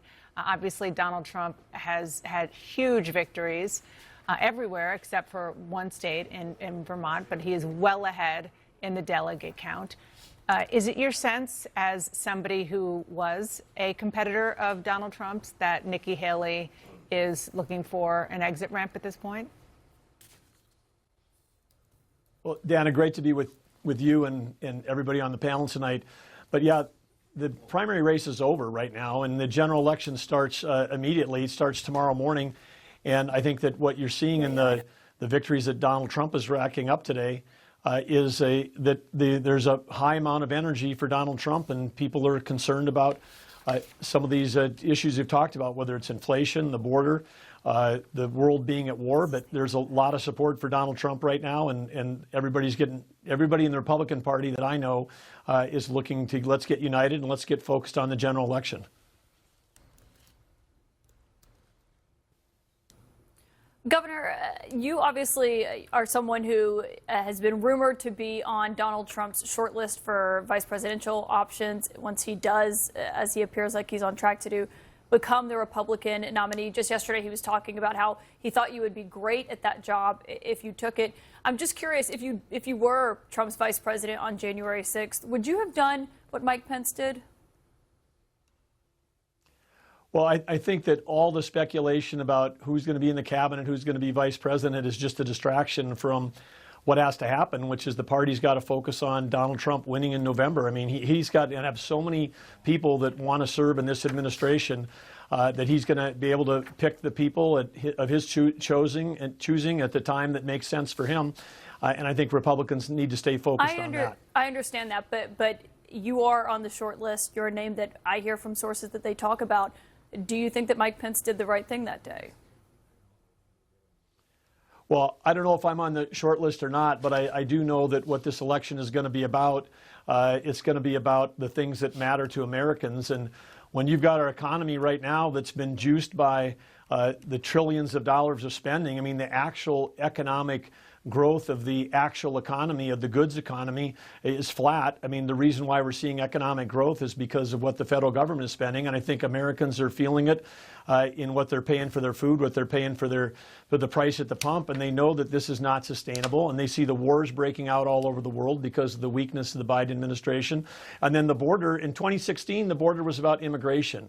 Now the border is about national security, and it's about public safety. And that's a huge change in sentiment compared to what we were 8 years ago, and these are the issues that the general election is going to focus on. Thank you so much, Governor. We really appreciate your time on this big, big political night. Thank you. Now we want to go to another governor who had a contest in his state tonight, the governor of Minnesota, Tim Walz. Thank you so much for being here. My question for you is looking at how the president did tonight. Let's just start with what happened in your state, given who else was running. There was a congressman. There is a congressman from your state running, Dean Phillips. Talk about the dynamic of how the Democratic electorate showed up for Joe Biden versus any kind of traction for somebody within the Democratic Party to challenge him. Yeah, well, thanks for having me. Can we all just acknowledge that your previous guest would not answer the question about certifying a legitimate election? Look, that is really at the heart of this. Joe Biden won tonight. We knew months ago this was going to be a binary choice between decency, protection of democracy, protection of reproductive freedoms, and the absolute chaos you see of a Trump administration. And having a governor on and being asked a very simple question about constitutional responsibility and pivoting to some nonsense. Here in Minnesota, we're a broad party. I've been through this. We know that there's folks expressing their opinion. We're not even Democrats. We're Democrat Farmer Labor Party. And so I'm really pleased with the way the president did. We're going to work hard for him here. We know that the path to the White House leads through the Great Lakes states, and Joe Biden will win in November. Governor, it's Abby Phillip. Thanks for being here with us tonight. I want to ask you, as we're seeing these votes rolling in from your state, we're seeing a fairly sizable, about 40,000 votes right now, 20% of the vote going to uncommitted. And we've seen that already in this primary in Michigan. What message are voters in your state trying to send to President Biden? And what do you want to see President Biden do in response? Yeah, look, they're engaged. We're really proud in Minnesota. Civic responsibility. We have some of the highest voter turnouts. These are voters that are deeply concerned, as we all are. The situation in Gaza is intolerable. And I think trying to find a solution, a lasting two-state solution, certainly the president's move towards humanitarian aid and asking us to get to a ceasefire, that's what they're asking to be heard. And that's what they should be doing. We've gone through this before, and we know that now we make sure we've got 8 months. We start bringing these folks back in. We listen to what they're saying. That's a healthy thing that's happening here. But I would note that that the former president lost twice as many votes here in Minnesota to Nikki Haley. And I've seen some of these exit polls out of North Carolina and others. 80% of folks said they're not voting for him who voted for Nikki Haley. We'll get these folks back. I think it's take them seriously. Their message is clear that they think this is an intolerable situation and that we can do more. And I think the president's hearing that. Governor, thank you so much for joining us this evening. We appreciate it. Good to see you. Thank you all. And a very winning Super Tuesday for Donald Trump and for President Biden as well, catapulting them both closer to their expected rematch in November. We're going to get reaction from voters in a crucial general election battleground state, Wisconsin. That's ahead.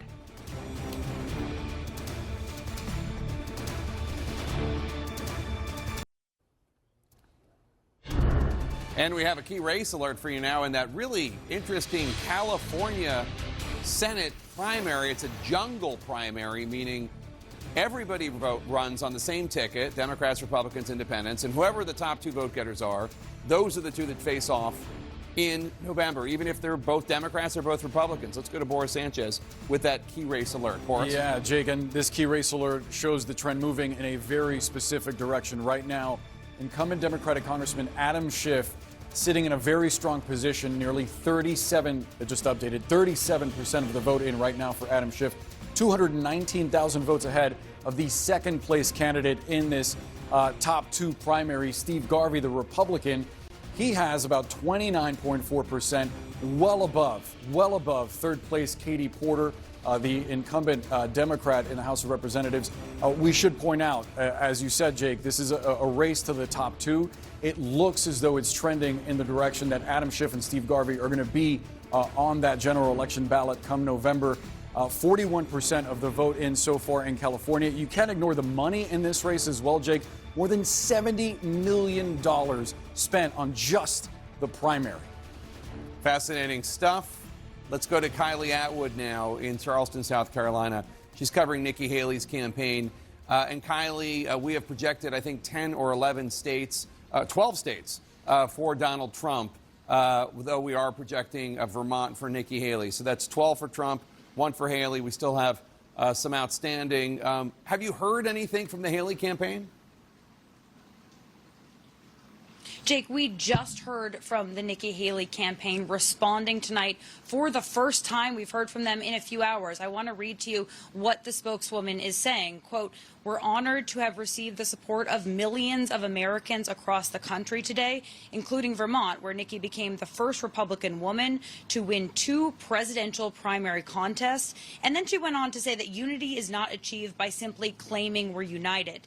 Today, in state after state, there remains a large block of the Republican Party voters who are expressing deep concerns about Donald Trump.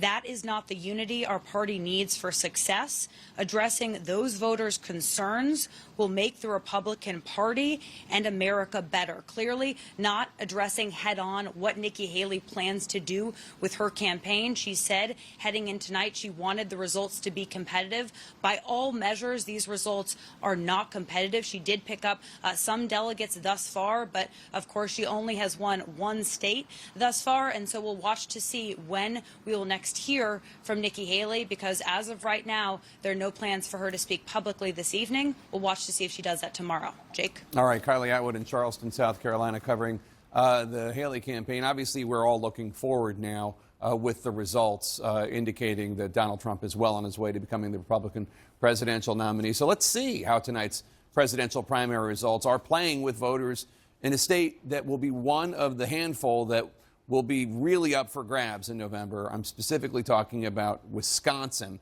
Gary Tuckman is with voters in Walz, Wisconsin, which is outside of Milwaukee. And Gary, who are you with? And what are they thinking as this race moves forward? Jake, we're with 11 politically active people here in the state of Wisconsin. We're in Waukesha County, which is between Milwaukee, the biggest city in the state, and Madison, the state capital of the state. And by the way, Walz is called Walz because this village where we are was settled by people from Wales in the mid-19th century. Are any of you Welsh? Okay, we can move on then. But anyway, it's a beautiful town. I want to ask all of you, we have some Biden supporters here, some Trump supporters, some Haley supporters. If the election were today, How many of you would be voting for Donald Trump? 1, 2, 3, 4. How many of you would be voting for Joe Biden? 1, 2, 3, 4. Is anybody still ready to vote for Nikki Haley? 1, 2, 3. So that leads to my next question. Do any of you think that Nikki Haley still has a shot? But you're still going to write her in if the election were held today? Both of you feel that way, and you feel that way also? You don't. So who would you vote for? I would vote for Trump. You would vote for Trump. So let the people who are voting for Donald Trump raise your hand again for a second. I'll start with you because you said you're voting for Trump. Why do you think you'll vote for Donald Trump? I would vote for him, just his strong stance in American patriotism. He's got the backbone that America needs desperately, so he has my vote. And do you not think Joe Biden is a patriot? Not certain. Not certain. Okay. What about you? Why are you going to vote for Donald Trump? I think he's the man for the country right now. I don't like him personally, but I know that he... You don't like what personally? Yeah, his personality. I can see past that towards like policy. So I think his policy is for economic growth. I'm concerned about border security and economic independence. Question we've been asking in polling today, is he fit to be president if he's convicted of a felony? What do you think? Who's another one of our Trump supporters who wants to answer that question? What do you think? I do. And why do you? That wouldn't bother you if he was convicted of a felony being president? It would bother me, but it would bother me more to vote for Biden. And why is that? I just, I think when the press is saying things about him, and what I see too, that he's incapable of speaking, that he probably has Alzheimer's. Well, that's speculation, but yes, he does make mistakes speaking, but so does Donald Trump, right? Right. And that doesn't bother you, though? It's not in the same way. Okay, our Biden supporters, raise your hand. Why Joe Biden? Because I'm not worried that he's not going to leave office. What does that mean? I think that Trump may want to stay in the office or may make changes that precludes his leaving. I'll leave it at that. And regarding both of you who are saying that you're going to write in Nikki Haley at this point, and because she doesn't have a chance to be president, why would you do that? Well, I think like many in this country, I feel like we have to vote between the lesser of two bad choices. I mean, really bad choices. And I just feel like in my conscience, while I do think that President Trump did some good things, that I am very concerned about what a second term would mean. Well, I want to thank you all for talking with me. We're going to talk to you a little later in this evening or early morning, depending on what time zone you're in. Jake, back to you. Thanks. All right, Gary Tuchman, thank you so much. Appreciate it. We're going to take a quick break, and when we come back, we're going to have more of the votes coming in from all over the country. Stay with us. And we have another projection for you this evening. We've been paying a lot of attention to the California Senate primary. Let's go to Boris Sanchez for the latest on that. Boris? Yeah, Jake, CNN making an important projection in that California Senate primary. We're projecting that Democrat Adam Schiff will advance to the general election come November. Remember, California is a top two primary state, meaning the top two vote getters in the race wind up on that general election ballot. So we're projecting that Adam Schiff will be there come November 5th. The race for second place right now is on. Republican Steve Garvey leading the way there. He's got almost 29% of the vote in, a substantial lead over third place incumbent Congresswoman Katie Porter. This is going to be a tough race.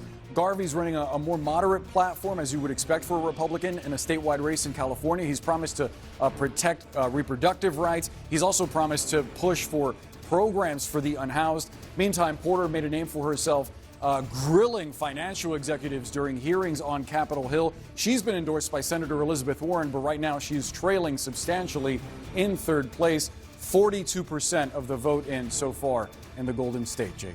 Very interesting, Boris Sanchez. Thanks so much. Well, let's take a look at the Golden State, whatever you can show us, John King. Adam Schiff, we have projected he will advance. Just to remind people, it's a jungle primary, meaning all the candidates are on the same ballot. If you're a registered voter, you can go in there, and whoever the top two vote getters are, they will square off, even if they're both Democrats or both Republicans. And so the California Republican Party has had, I'm going to say a decade, it's more than a decade, of struggles to field candidates. So you see their candidate at number 2. Well, we haven't projected the number 2 yet. The number 1 will be him. You're going to have a very angry Katie Porter, Barbara Lee. These are 2 House Democrats who, forgive me, the map just let me see that when you catch your sleeve on the map, you can make the world is over. Make the whole country disappear. The world is ending. Catch your sleeve on the map. There you go. But Adam Schiff is going to advance, and it sure looks like we got half the votes still to count, a little more than that.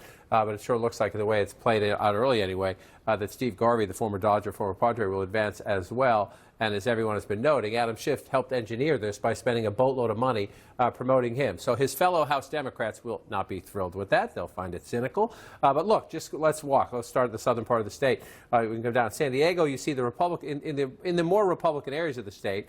You see Garvey's actually winning and Schiff's coming in second. But then all the way up the coast, obviously the number 1 basket of votes is Los Angeles County, the biggest population center. That's where he's from. In the state, yes. And so he's getting 42% there. And then you just march up the coast, right? We're up the Ventura Highway. Here we go, right? Sing an Eagle song for me. We can do something. Up through Santa Barbara. Adam Schiff is just running. It's his blue all the way up the coast, right? And so what do you see happening there? It's a very blue state. Joe Biden beat Donald Trump there by 5 million votes in 2020. So the Democratic nominee for Senate has a pretty optimistic chance to be a full-time senator from the state of California. And Adam Schiff has helped with, again, smart politics. Democrats won't like it, but just look at it. The question is there any way, any Republican, great name ID, can it be competitive in California? The odds are against that highly. So Adam Schiff in winning tonight puts himself on a path to be a United States Senator, replace, the legendary Dianne Feinstein. Yeah, Adam Schiff boosting Steve Garvey in his ads because he was more worried about defeating Katie Porter in the general than he is about Steve Garvey. And as people out there might remember, when our Vice President Kamala Harris was running for Senate, she was in a general primary, and she was from Northern California, San Francisco area, right? And she was the Attorney General running against a Congresswoman from Southern California, and it was a competitive race. David Chalian, you have more on the delegate front. That's right, Jake. As we count more and more of these votes, we are able to allocate more delegates on this Super Tuesday. Look at where we are tonight so far. Remember, 865 delegates at stake tonight. Donald Trump has been awarded 617 of them. Nikki Haley, only 23 of them. Just a dominant night for Donald Trump. Take a look at what that means where Donald Trump stands to date in the delegate race. Remember, up there in the right-hand corner, it's 1,215 delegates needed to secure the nomination. Donald Trump sits at 893 delegates. 893, Nikki Haley at 66. Boy, has Donald Trump just stretched his delegate lead on this biggest night of available delegates. Take a look at what this means for Donald Trump's amassing of delegates to date. He's got 92% of all the delegates awarded compared to Nikki Haley's 6.8%. That is not even a close contest in the thing that matters most for winning the nomination. So what does Donald Trump need of the remaining delegates? He's down to 22.1%, that green highlighted number there. That's all he needs of the remaining delegates. Haley, she needs 78.8% of the remaining delegates, a monumental task for somebody who's clearly not winning that many contests, Jake. All right, David Chalian, thanks so much. CNN Super Tuesday coverage continues after this break. We'll be right back.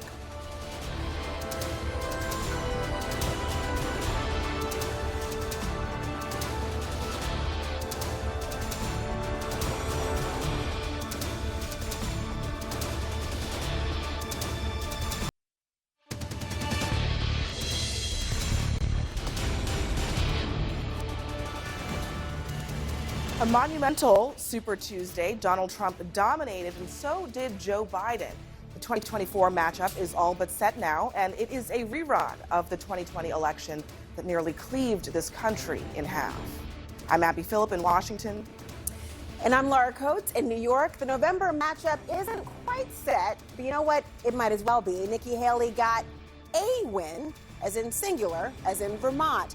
But there are plenty of check marks to count up for the former president. California, Oklahoma, Virginia, Colorado, North Carolina, Tennessee, Texas, Arkansas, Maine, gosh, it's like a third grade again, Alabama, Minnesota, and Massachusetts. You add it all up, and Trump's delegate advantage is, to borrow from him, huge. Almost 900 Trump delegates to 60 and change Haley delegates. The percentages crystallize just how dominant Trump has been. He has won a whopping 90+% of all available delegates. He is, it appears, inevitable.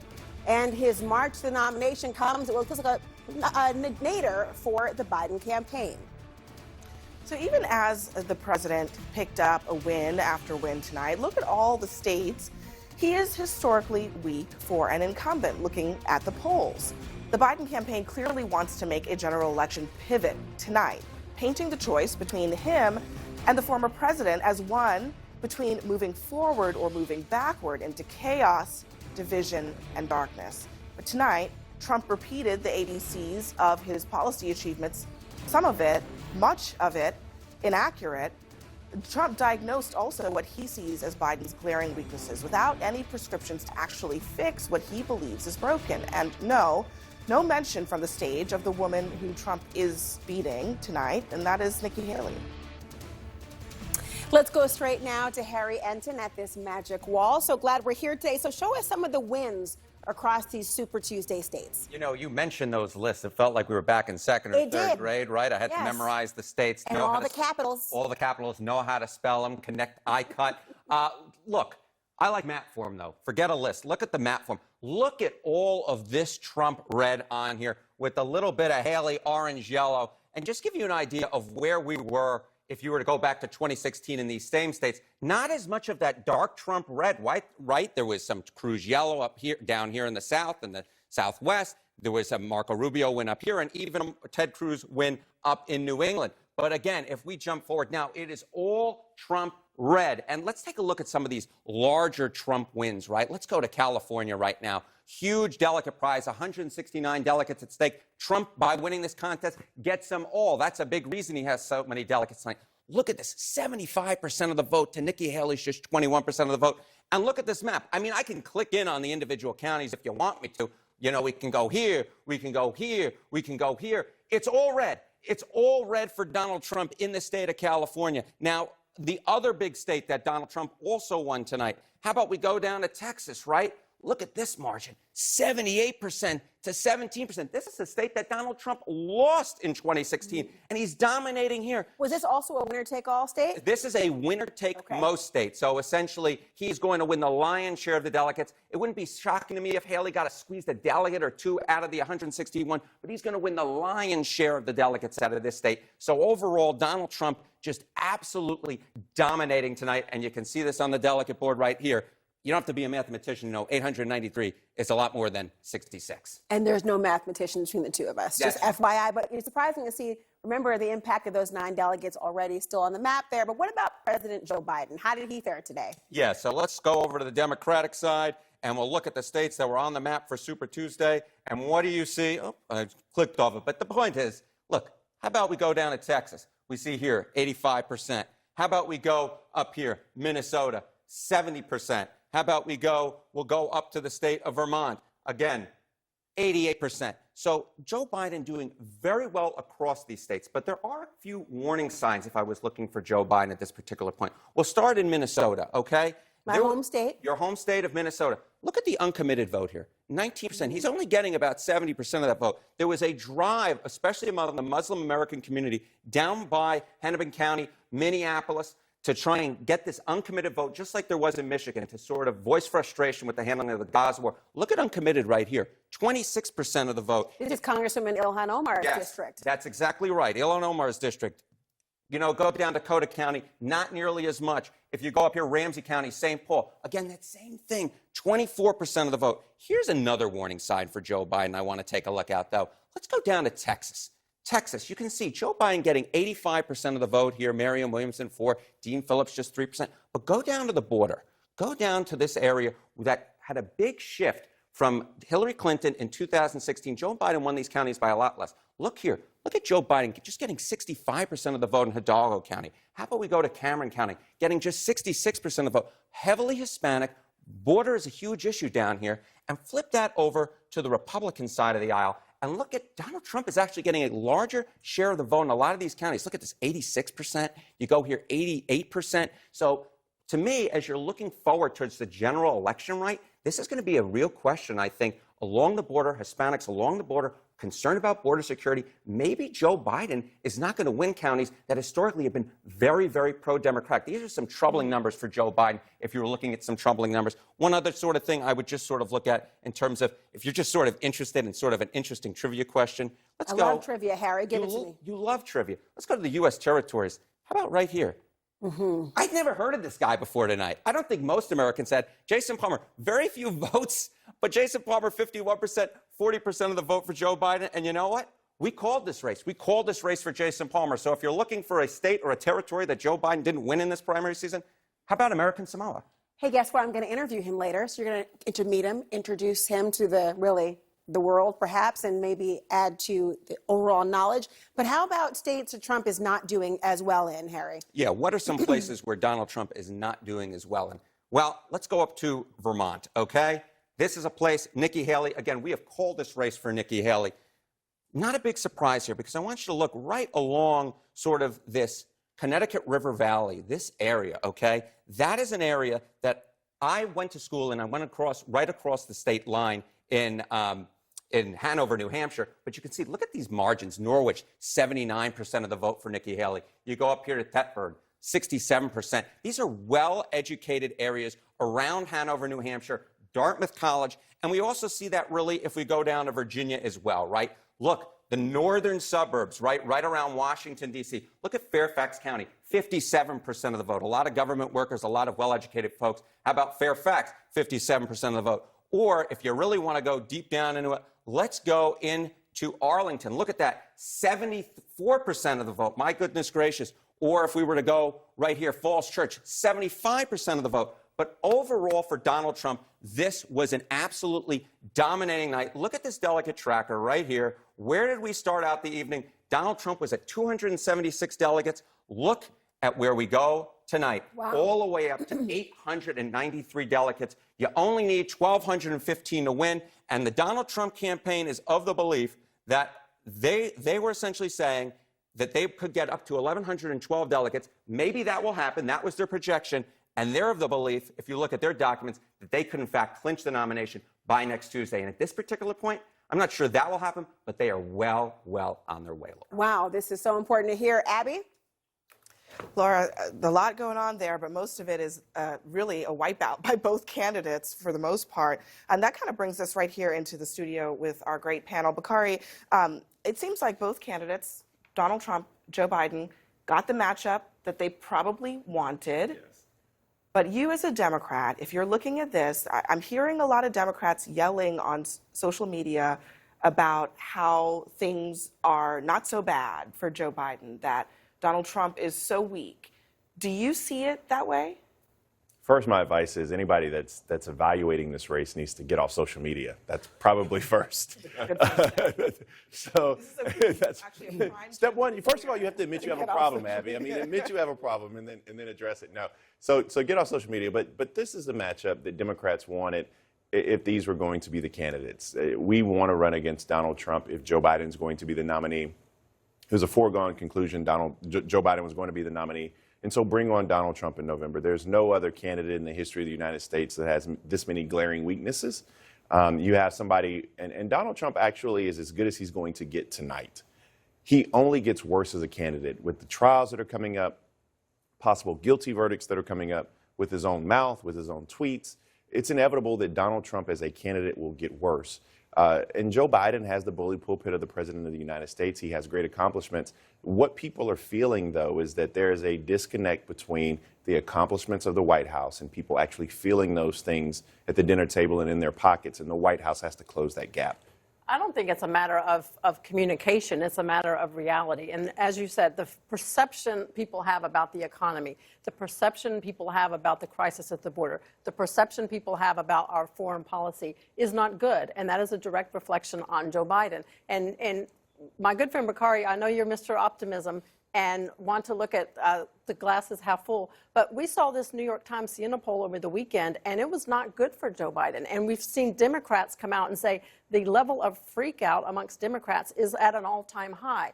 And the biggest takeaway, I think, out of that Times poll is that when voters were asked, do you feel personally better off with Joe Biden? People say they're more personally hurt with Joe Biden's policies, whereas with Donald Trump, they say they feel better personally with Donald Trump's policies. So it's the policies of Donald Trump that are winning over. There's a caveat to Democrats freaking out because we're proverbial bedwetters. I mean, we that is what we do. In order to be a Democrat, you have to have a set of pearls and you have to clutch them religiously. So wouldn't it be wise to be a little bit of a bedwetter in this kind of environment if the stakes are as high as Joe Biden says? Yeah, it's always wise to run scared, but I mean, my good friend Alice said she wants to deal in reality.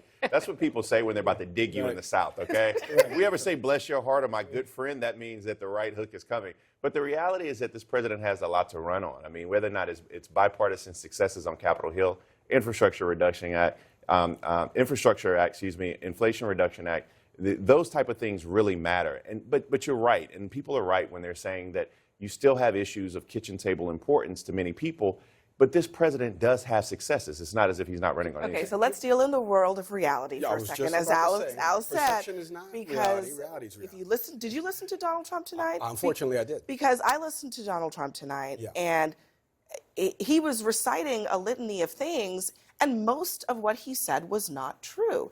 He wants to talk about his accomplishments, but he's not telling the truth about them. Well, look, I live in La La Land, which is Florida, so they believe all of that. They eat it all up. Perception is not reality, as I told my father. Reality is reality, Dad. And unfortunately for Donald Trump, and I heard David Urban say this tonight, he was mentioning about how that is a general election candidate speech.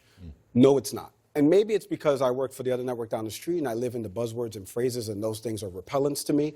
But if he's going to message like that for the next 9 months and he thinks that swaying the Haley voters that voted for her right now in this primary is going to sway them back. Now, maybe they're like Finding Dory and they forget about all this and in 9 months they just vote R all the way down the ticket, all the way back up.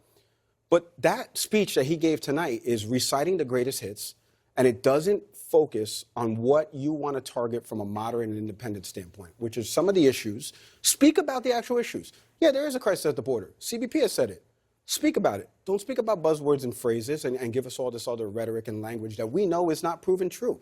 He is not messaging properly to the folks that in November he's going to need to come over. And look no further than what happened in Tom Swazi's district up in Long Island, right? Another candidate that was put up by the MAGA party, and they lost. So maybe the trend continues where these candidates keep getting shot down. You know, I would argue, though, to truly understand what's going to happen over the coming months and heading into November is that you can't look at the playbooks that we have come to know from previous elections. We know that Donald Trump is going to go out and list of litanies of falsehoods. Like, we know that's going to happen. We also know that when you look at the data that Republicans, or certainly a majority of them, are okay with that. They're fine with not living, quote unquote, in reality or dealing with the truth. I mean, the end goal is to win.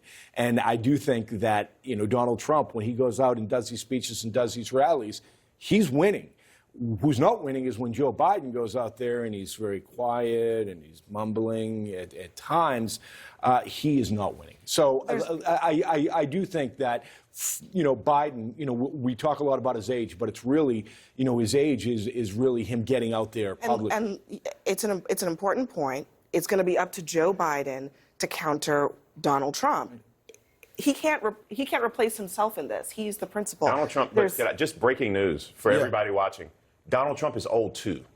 I mean, we forget that. 3.5 years ago. But he talks enough about not being old, so it makes Joe Biden look older. But we're not learning anything from this because these are primary voters that were already going to vote for him. This was never an issue of messaging for Nikki Haley. It's a math problem. 100 minus 40 is 60. He's got 60, and in some cases, 70 and 80%. Slow down now. You just. But here's that's too much for 12 o'clock. I heard Trump's speech much differently than I guess some other folks sitting up here did. I heard him as measured as reasonable, as someone who understands now the next goal is to unify not just the Republican Party, but this country. And look, anyone who didn't think this night was going to end like this underestimates Donald Trump and does not understand Republican voters, because Republican voters believe everything he says, to your point, and they believe his policies, but they also understand Alice, he's touching on issues that are important to them. He's touching on issues that are important to them, but he is not telling the truth. That's a really big problem. I mean, he says it in a subdued tone of voice, but what he is saying is fundamentally untrue. What he's talking about with the energy independence, just take that as an example. That's not true. The United States is a net energy exporter, the largest exporter of crude in the world right now. I'm telling you what Republican voters are hearing and how they are reacting by going out to the polls and voting for Donald Trump in droves. They listen to what he says with regard to immigration. And I think you're exactly right about that. With regard to foreign policy. The bar for the 45th president of the United States, the bar for Donald Trump is in hell. And we've set that for him. So anytime he comes out and he's decently subdued, or he speaks with a different tone, or he just doesn't fidget, or he doesn't fumble his words, we say, oh my God, Donald Trump is finally here now. He's being presidential, which is not the case. And to talk about Republican voters, and this is, I mean, Alice hit the nail on the head. This is a fact. A party of law and order, you know, supporting and rallying behind somebody with 90+ indictments. The Family Values Party supporting somebody that has 5 kids by 3 baby mamas. I mean, this is where we are with the Republican Party. And the question has to be, and this is politics 100. This is not a persuasion election. I keep telling people that. This is a GOTV race, and we have to see if Joe Biden's able to get those people out It's a turnout election. Alice, I just want to say, you know, I think you are right, though. Republicans listen to Trump, and it's really music to their ears, and that's actually the main takeaway, is that he's speaking to the base that he understands probably better than anyone else. Everyone, just stand by, because we have a long way to go in this election. We have a long way to go in the next couple hours that we'll be with one another. Coming up next, CNN is hosting a focus group of conservatives and liberals and independents about their thoughts on tonight and what's to come in the months ahead. Plus, we have new reaction just in from House Speaker Mike Johnson. This is CNN's special live coverage.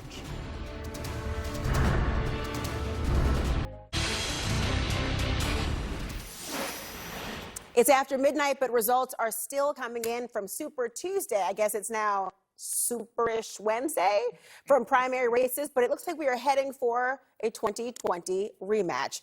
Voters in Wisconsin, they are paying attention. They don't head to the polls for the primary until April 2nd. CNN national correspondent Gary Tuchman joins us from outside of Milwaukee with some of those voters in this very crucial swing state. Gary? Laura, we welcome you to America's Dairyland, Green Bay Packer country. Also an incredibly important state when it comes to the general election. This is a swing state. 11 voters. They like Biden. They like Trump. They also like Haley. 4 people here like Biden. 4 like Trump. 2 like Haley, despite the fact that these are the 2 right here, despite that they think it's over right now. We'll talk more about that in a second. For our Trump and Biden supporters, I want to ask the Trump supporters first. What message would you give to Donald Trump to run a better campaign? Everyone can do something better. What would you say? I'd say he needs to tweak his message to be less divisive and unify the country rather than trying to divide the country. You're a Biden supporter in the corridor. What do you say about Joe Biden? How does he run a better campaign? Well, I think he's got to address what people are saying about his senility and come out as more active and forceful. If he's got to prove that he can be a leader for the next 4 years. You're a Trump supporter. What do you say? Well, certainly I would like to see him calm down on the tweets and things in the middle of the night and focus more on the idea of trying to run a general campaign instead of trying to run a campaign for just the Republicans. And you as a Biden supporter, what would you say to Joe Biden? I would just like him to be really as transparent as possible of things that are going on and to keep working with his policies for the general population of the United States. One thing I think that's interesting here, as I said, 4 of you Trump, 4 of you Biden, 2 Haley. No one's changed their mind from 4 years ago. 4 of you voted for Trump. 4 of you voted for Biden. 2 of you voted for neither Trump nor Biden, the 2 of you. We were watching a little of Donald Trump's speech tonight. One of the things he said was, this country is a joke. Our country is dying. As a Biden supporter, what did you think of those words? I think that's a mischaracterization. I think that our political system arguably is dying. Our political system has some deep-seated problems I think we need to address through some meaningful reforms like voting reforms and trying to get money out of politics, for example. But I don't think the country itself is dying. Does it make you angry that he said that? Yes. What about you as a Trump supporter? What do you think of those words when Donald Trump says stuff like that? I think he's capturing a sentiment that people feel that the country is moving in the wrong direction. I just think the American way of life is under attack, and I think people are choosing him or voting for him because they hope for change, hope for American pride again, to be patriotic. But when he says that the country's dying, do you wish he didn't say stuff like that? I wish he said a lot. I wish he didn't say a lot of things, but I see past that because I believe that he is the man who represents a love of this country, and I can see past that. Yes, the mean tweets. I'll take the mean tweets if it means that he's going to care about this country, love this country, and be proud of this country. And I don't see that in Biden. Rich, you're a Republican, but you're not going to vote for Trump, correct? No, I don't think Trump has the personal character that rises to the gravitas of the office of the presidency. So who are you going to vote for if the election were today? You know, it's tough. It's hard to vote for Biden, but I'm sticking with Nikki Haley. She's got the character. She defends our veterans, the Constitution, but most of all the polling shows that she's the one that can beat Biden by a wider margin. Would you consider voting for Biden down the road? I would consider voting for Biden, as tough as it is to say, but I mean, if Trump gets convicted, that's a big, I can't go along with, if the party wants to support a convicted felon. One more question I want to ask you all. Prediction time. I know you're not psychics, and if you were, give me a cut of the proceeds if you made correct prognostications all the time. Who do you think is going to win this election? Who thinks Trump is going to win the election? Raise your hand high. 1, 2, 3, 4, 5, 6. Who thinks Biden's going to win the election? 1, 2, 3, 4. It's kind of like the same pattern as who you like is who you think is going to win. Thank you very much. One more question, actually. Think the Packers will do even better next year? Absolutely. Yes. All right. Yes. I sure hope not. I'm a Bears fan. Laura, back to you. And the Minnesotan says, "Skol for the Vikings." Let the Packers fans know. Gary Tuckman in Wisconsin, thank you so much. Joining me now, former HUD Deputy Chief of Staff under Trump, Jermichael Singleton, Senior Spokesperson for Hillary Clinton's 2016 campaign, Karen Finney, and former Senior White House Advisor under Trump, Matt Mowers, and National Political Reporter for the New York Times, Ested Herndon.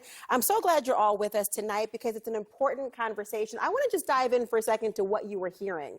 Because you heard the conversations, Gary was asking about the speech that Donald Trump gave following his wins tonight. He called America a third world country, said that it was dying. You heard a number of people saying, look, that bothered them, but they could see past it. That strikes me as, instead, really illustrative of the entire campaign. Yeah, I mean, a lot of people are dealing with the reality of two candidates they don't like. If you are a person who is excited about Joe Biden or Donald Trump, you are in the minority. The majority of Americans are seeing the results from Super Tuesday tonight and swallowing a very harsh reality that they are getting a 2024 election that's two candidates they don't prefer, right? So that's the majority feeling.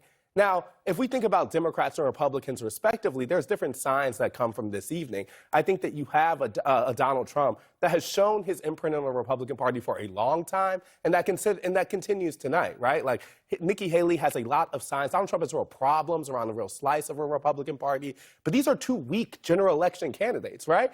The reason Donald Trump is in the race is because he believes he can beat Joe Biden. The reason Joe Biden is in this race is because he believes he can beat Donald Trump. They are in a mutually agreed partnership around beating each other. And both of their parties kind of respectively know that there are stronger candidates elsewhere. And so I think the thing, though, is that both parties did not put up other candidates. Totally. And so I'm kind of respect. talking in the broad reality of how folks are feeling right now, but it doesn't actually matter for November because these are going to be the candidates we're hearing. So in that reality, I think that you see Biden and Trump like dealing with their respective weaknesses. And for Biden, you have it among the base, you have it among young people, you have folks upset about the administration's policy about the war in Gaza. And among Trump, you have a more independent slice, the folks who are voting for Nikki Haley, the reasons we see Vermont going in a different direction. And both of those are going to be real problems for them when they come to November. But I think we should be honest that we are dealing with two weak general election candidates. And part of the reason we are getting that in November is because the party and the top levels of the parties have mutually understood that they both can beat each other. But that's a very low bar. I mean, that's a race among turtles. You know, do you guys agree with that statement? Do you agree with that statement? Yeah, I was going to say, I think it matters less about who people love, who voters love, than who they hate. This is not going to be a hope and change campaign. This is not going to be a campaign that's going to make everyone all fluttery and happy and excited. This is going to be a brutal campaign. You heard it in a really interesting comment in that focus group. The woman said, our American way of life is under attack. And what that tells me is, you know, this is someone who fundamentally believes that Joe Biden, in this case, President Biden, is actually attacking her way of life. And I guarantee you, if you ask Biden voters, they feel the exact same way about Donald Trump and January 6th and whether democracy is at stake. Too many voters right now are willing to say, not necessarily too many, but many voters are willing to say right now that I may not love my person. Maybe they're too old. Maybe I don't agree with all the tweets. Maybe I don't agree with their style. But if that other person wins, that's existential threat to my way of life, and the stakes are too high. I'm going to vote for my guy. And what concerns me about that is that it sounds a lot like 2016. And I've said for a long time, this Donald Trump who is running a lot more like he did in 2016, racial grievance, pitting people against each other, thrown with a little bit of 2020 revisionist history and lots of lies thrown in. I mean, he's sort of running with a bit of incumbency, the full control of the Republican Party, which he did not have in 2016. But he is setting it up to be a very similar dynamic. I mean, you know, when she said that, I thought to myself, moving away from where? From who? And for someone like me, when we think back to 2020 and we think about where the country was in terms of racial reckoning, I feel like America's feeling like kind of over that too, in the same way that they're feeling a little bit removed from the everyday sort of grind of Trumpism. And I do think, though, that we're going to get more of a full dose of Trumpism in the next going forward, because let's face it, we're in the general election. Thursday, the president's speech is going to be his first speech of the general election. And so, again... It's true, but Karen, that one of the things that one of the people said was, look, they want him to go more from the primary race to now a general election. I think it was an important decision, frankly, tonight to carry his entire speech.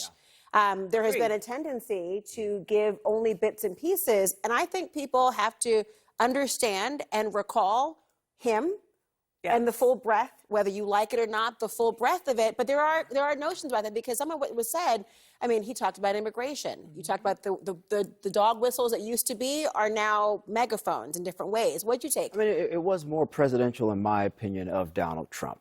I think this is exactly what individuals from La Savita, from Susie Weiss, from Brian Jack, the political director, this is what they want. They want a more controlled Trump, because they do recognize that you do have at least about 2 or 3 in 10 Republicans who are somewhat skeptical of a Trump reelect. And so I think attempting to speak to those individuals by focusing on the economy, by focusing on immigration. He alluded to the fact that under my administration, we weren't in prolonged military conflicts across the globe, which concerns a lot of. I don't think the veracity necessarily of the claims are as important as the ability of him to appear presidential, to appear controlled. Isn't that stunning, Sir Michael? That statement. I don't want to cut you off, but isn't that stunning that the veracity would not be as important as the optics? Well, I think that most voters will say, look, we're used to Donald Trump. He says wild things. That's okay. I don't think that's a deciding factor for many voters. But I think we have to remind ourselves. But I think we have to remind ourselves. Let's be clear. He's doing okay with the portion of the Republican primary electorate that is in love with Donald Trump. He is having trouble consolidating his base. He is having trouble in the suburbs. That we saw that in that map of Virginia. Virginia. How's that any different from Joe Biden? Let me just finish. I'm talking about Donald Trump right now, and what that says to me is those suburban women, particularly voters, they're the ones who do not like the nasty talk. They're the ones who say, I don't like, and the woman said, the mean tweets, I'm okay with that. But she can see past it. Yeah. I'm just saying, like, Donald Trump is never going to be presidential. No, like, there's no the moment's pivot. not coming. No he pivot. can redefine what it means to be presidential, which is what his appeal and drawback is. But he's never going to be the mold of the person of presidential that we have seen previously. He didn't do it the last time. He's even more unmoored to that this time. I think what you're pointing out is really important. Like, But it's different. Donald Trump in 2024 thinks he can win a multiracial base, thinks he can win working class people. He thinks he does not have to actually choose between the racial grievance and actually building a broad coalition. This version of the Republican Party is confident that they can actually win different types of people than they won in 2020. Well, the polling suggests that to be the case. And polling tells them they can. Suggests that. And Karen, to that point, though, I think that's the speech tonight that he gave. You know, tonight was about Trump, the policies. You know, you ask Republican primary voters, the ones who aren't big MAGA fans, who don't love the tweets, who don't love the style, what do they say? They say, I don't like the personality, but I like the policies. Give me the judges. Give me the tax cuts. Give me the energy regulations and reforms. Give me the immigration control that we saw. And that's what he talked about. I mean, he talked about crime, immigration, and energy.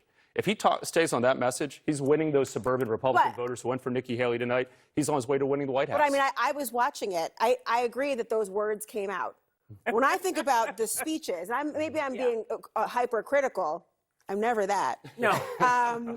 But when you look at this, I mean, he was saying those things, but did you really hear a fluid policy analysis? I heard mentions of these things. It was a circuitous route. It was meandering for a lot of reasons. And yes, the buzzwords were there, but if you were advising him, was that the message to go from, I mean, he went from every different aspect and just sort of said these moments. But you know, you got to remember 2016 campaign I was on, right? It's not exactly like we had a giant think tank in the campaign. There weren't like 85-page white papers. What he did was actually offer policy in the way he often talks about policy, which is very quick, very direct, and very personal. And that's what he did tonight, and that's why he offered voters. That's what people want. That's what they want. They don't want this complicated, nuanced articulation of policy and economics and immigration. They just want to know, if immigration is a problem, I'm going to address it. The economy sucks, inflation is a problem, I am going to address it. We have military conflicts all over the world, I am going to address it. That's all they want. Joe Biden, in my opinion, isn't necessarily doing that. And to the point about this third of Republican voters that Haley's getting, PBS NPR had a poll that showcased 82% of them said that they will vote for Donald Trump. So I'm not convinced that Donald Trump is in risk of losing those voters. But he still has not been able to consolidate them, and those voters are people who were motivated to come out and vote against him, which means they're open to voting for somebody else. Well, everyone, democracy by Cliff's Notes.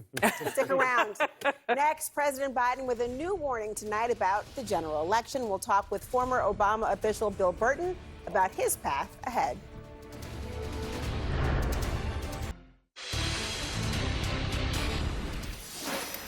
All right, welcome back to CNN's special live coverage of Super Tuesday. Just moments ago, the House Speaker giving his clear takeaway from tonight. CNN's Melanie Zanona joins us now from Capitol Hill. Melanie, what is Speaker Mike Johnson saying?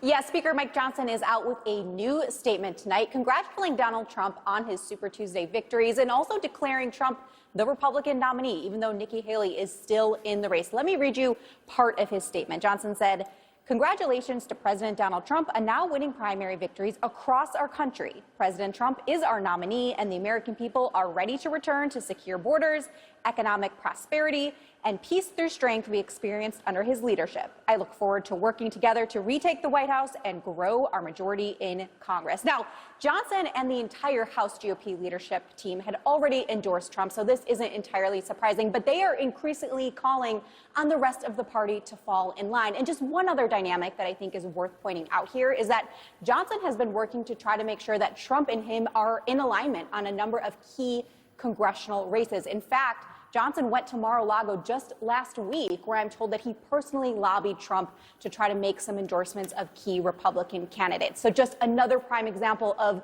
Trump's influence and his iron grip on the GOP, Laura. Will there be reciprocity? It's a big question. Melanie Zanona, thank you so much. Abby? Well, joining the conversation here in Washington is former Obama White House Deputy Press Secretary Bill Burton. Bill, thanks for joining us. Good to see you back in D.C. So Nikki Haley, she has been siphoning somewhere between 30, maybe 40% in certain primaries of the Donald Trump potential universe of votes. Does the Biden campaign think that those voters are gettable for them? Well, if you look at the New York Times poll over the weekend, about 2/3 of Haley's supporters actually voted for Biden in 2020, and only 9% of them supported Trump. So I actually think that there is some real consolidation to be had. And how Trump treats Nikki Haley, I think, will matter a lot in whether or not he even has access to those 9% of voters who supported him last time around. And for Joe Biden's campaign, when you look at the results tonight, obviously he more or less swept. We'll talk about American Samoa later. We're not going to talk about that right now. But he more or less swept. At the same time, we know that there are some things happening underneath the surface here. When it comes to the key Democratic constituencies, Black voters, Latino voters, younger voters, now potentially Arab and Muslim voters, there's a problem. And does the Biden campaign, do you get the sense that they acknowledge, they're aware of the scope of that problem? I do think that they sense the enormity of the situation that they're dealing with the many groups inside of his coalition. But, I think that you can't look at any of these groups as monoliths, right? Like Black voters, I think there's a lot of persuasion that's going to have to be done in the Black community this time around before you get to get out the vote effort in that community. And with the Muslim voters, one thing to consider is that even though people are angry now or having strong emotions now, like this race is a choice between two people. And at the end of the day, Joe Biden is going to be so much better for our relationships in the world and how we're dealing with Israel than President Trump would be. And finally, Israel may not be the issue that it is in the fall that it is right now, right? We're closer and closer to a ceasefire. It may not be in the headlines at all. Earlier, just as we were coming on, Bakari was talking about the third-party component of this, the RFKs, the Jill Steins, all the others, Dean Phillips, whoever. That's a real factor, it seems. How worried are you? Very. I'm very worried. Cornel West as well. In 2016, Hillary Clinton lost in large part because 8% of voters chose third-party candidates in that race. And Joe Biden won in 2020 when less than 2% of voters chose third-party candidates. And so that margin, that 6-point difference, could be very consequential for Joe Biden. So I think that they need to take the threat seriously. They need to neutralize some of these campaigns, and they need to get out in front of making sure that they have their positive vision for America on their front foot. Bakari, who are you most worried about? So I slightly disagree with my friend to my right, because I don't think that it's a two-person race. I've always said this. I think that it's a race between Joe Biden, Donald Trump, and the couch. And so my biggest fear is the couch. Sure. And I think that there are a lot of voters. I don't anticipate there are going to be many Arab or Muslim voters that jump over Joe Biden to vote for Donald Trump. But there may be a large amount that stay home. There aren't a lot of Black voters there is no planet on which Donald Trump is going to get 20+% of Black voters. I don't care who at the New York Times. I don't know. Okay, we'll come back to this. I don't know what they smoking. I don't know when they smoking it. I don't know what poll they think they're doing or whomever's doing it. There is no planet that Donald Trump is going to get 20+% of Black voters. It's just not going to happen. But some of those Black voters may stay home.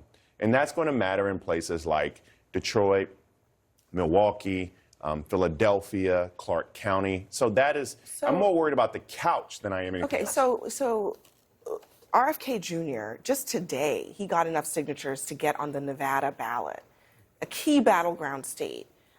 There's a real question about who he hurts. Who does he hurt? Is it Biden? Is it Trump? He will take from both sides. I had the opportunity to interview him for an article, and I went to a opening of one of his campaign in New Jersey.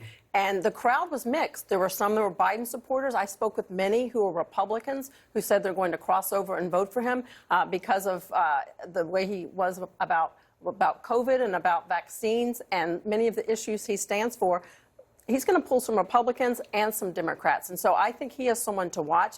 His campaign has slowly been working on the very difficult part of ballot access. It's not so much about who can do great in the polls right now, but who can get on the ballots, and they've been slowly doing so. I think Bakari is onto something with regard to the couch vote, because what we saw in our early CNN exit polls tonight in Virginia and North Carolina, Republican primary voters, 30% to 40% say they're not MAGA people. They're not MAGA Republicans. So those are Donald Trump voters. And Donald Trump is really going to have to work to bring those people into the fold. He said tonight that's what his plan is. That's what he wants to do, is unify the party. But those are the kind of people he's really going to have to court. Can I just add in one real quick thing? Because we're talking about the group of Black voters. I come representing the Puerto Rican and Cuban delegation. If we were on Chappelle's show, you guys would get that joke. And so 62.1 million Latinos in this country. Donald Trump in the third GOP debate that happened in November in Miami, what did he do? He had a rally in Hialeah, Florida, where 5,000 people attended. Take this group serious. Come bearing that message, because the Latino voters and the messaging on some of these platforms in Spanish, the Trump campaign is doing that right now on the ground. The Biden campaign's got a lot of work to do in that regard. All right, guys, everyone stand by. Bill Burton, thank you very much for joining us on this. Coming up next, a new CNN projection as a big battle is underway right now in California. Stand by.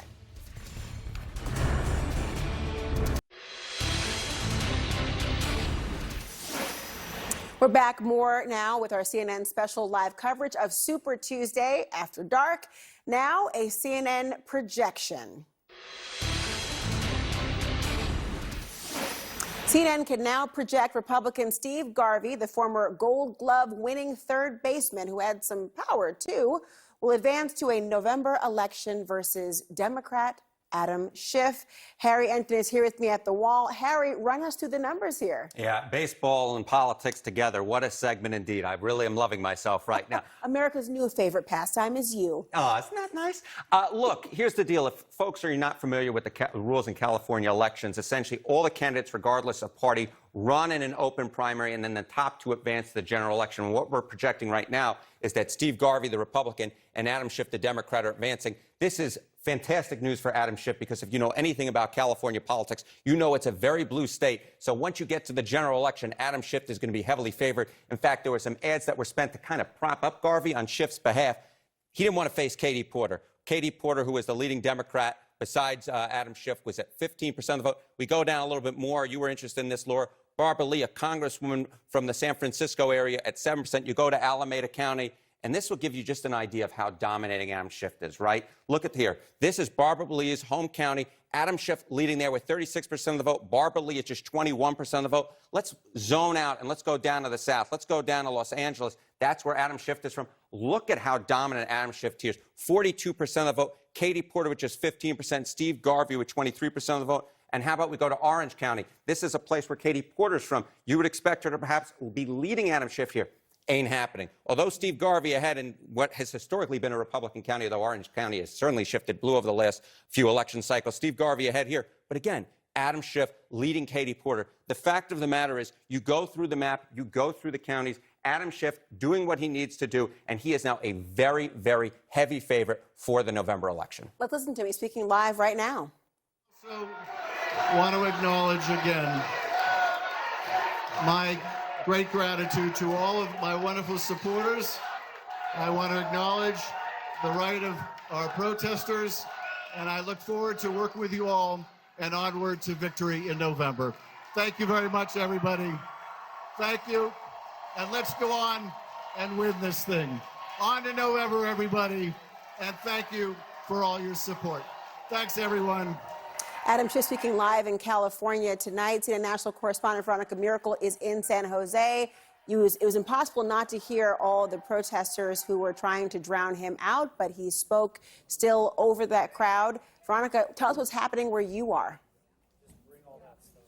Well, it's very busy here at this election center here in Santa Clara County. As you can see, all of the activity behind me. As soon as the polls closed, all of the votes from the 104 voting centers all over the county, they were brought here by the carload. And you can see that's exactly what these workers are unpacking, vote by vote. They're counting and sorting all of these ballots, which will be counted starting tomorrow. Earlier in the day, this room was also very busy as they were counting all of the vote by mail ballots, because on average, 88% of Californians vote by mail. And so a lot of that was happening here today. Now, we did see some voters who did come to the polls. There was not a whole lot that came in person, but those that we did speak to really talked about the economy as being the most important thing right now. No surprise, as here in the state of California, it has one of the nation's highest living costs. And many people also spoke to us about the presidential race being incredibly important. One man saying he cannot fathom a future where the former President Donald Trump is reelected. So he wanted to make his voice heard by voting for President Biden today. Back to you. Veronica Miracle, thank you so much. Up next, what the exit polls show about this stunning number of voters who believe in Donald Trump's, well, lies and conspiracies. We'll break it down next.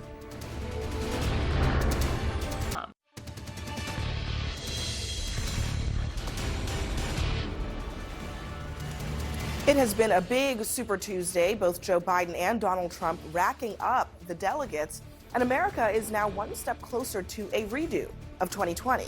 So let's not lose track of just how unprecedented this all is. Donald Trump is facing 91 felony counts, including trying to overturn the last presidential election. And nearly 2/3 of North Carolina primary voters say that they would consider him fit for office even if he is convicted of a crime. That's according to CNN's exit polls. Now, just about half of GOP primary voters in Virginia said the same thing. Welcome back to our special live coverage of Super Tuesday. I'm Abby Phillip in Washington. And I'm Laura Coates in New York. Trump and his campaign are champing at the bit to declare him the presumptive nominee. Speaker Johnson has also now done so, which hold your horses, Mr. Trump, because math.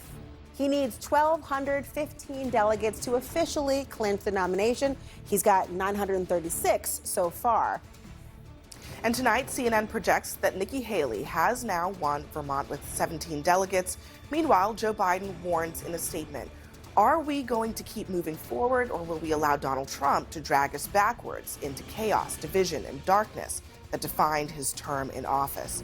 The White House says that Biden will be, quote, kept updated as the results come in, while he's working on Thursday's major State of the Union address. A new picture tonight of what Republican voters think about the legitimacy of the 2020 election and whether or not that affects their votes this year. We have CNN senior data reporter Harry Enton here with more. Harry, what do the exit polls say about that? Yeah, it feels like the same old song yet again. All right, was Biden's 2020 win legitimate? We got exit polls from California, North Carolina, and Virginia. You can see where the majority or plurality of Republican voters are in all three of these contests. The lowest percentage that said no, but still a plurality in Virginia, 50%, 62% in North Carolina, 57% in California. Of course, this is hogwash. Biden's 2020 win was legitimate. That election, all neutral observers said that win was legitimate. Yet the minority, just a clear minority in all these states, 33, 32, and 41%.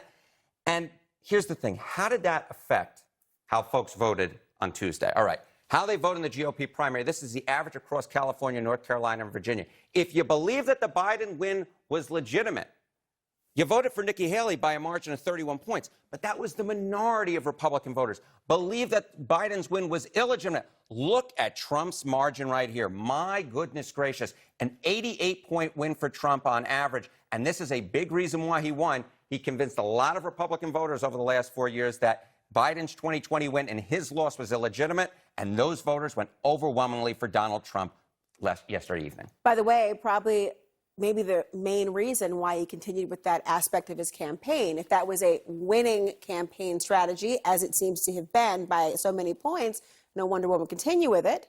But what about the idea of if he were convicted? Some are wondering whether Nikki Haley was hanging on and is hanging on because she might be an alternative. Yeah, ain't gonna happen, folks.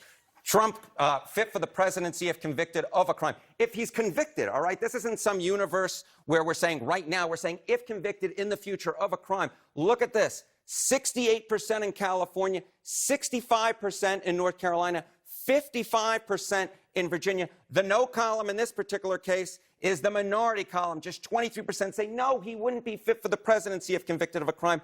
31% in North Carolina and 37% in Virginia, which was the highest number. But again, yes, running away from this. And just like in the last, when we were talking about Biden's 2020 win legitimate, look here, how did this impact the vote? How they vote in the GOP primary, average across California, North Carolina, and Virginia. Think Trump is fit for the presidency if convicted? Look at that margin. My goodness gracious, an 85-point margin over Nikki Haley. If you don't think that Trump was fit for the presidency if convicted, you voted for Nikki Haley. She won those voters by 47 percentage points. But the problem is, again, this is the minority of voters. So Trump was winning the voters who were the majority position. This is what we've seen in exit poll after exit poll after exit poll. Folks think that A, Trump is fit for the presidency if convicted on the Republican side. B, they think that Biden's 2020 win was illegitimate. And that has formed the baseline for this Trump dominance that we've seen tonight. And although he hasn't clinched yet, he is well on his way. Perhaps even by next week. And it's interesting to me, especially here, because there has been a notion that his political strategy is also his legal one to delay. But if this is right, it doesn't matter if even there's a trial and a conviction. That's exactly right. And in fact, I was looking at, you mentioned earlier last hour that New York Times Siena College poll essentially saying, do you believe that Trump was guilty of a federal crime? The majority of voters said yes, and the plurality of voters said they were going to still vote for him in the general election. This isn't just something about the primary, it's something about the general election as well.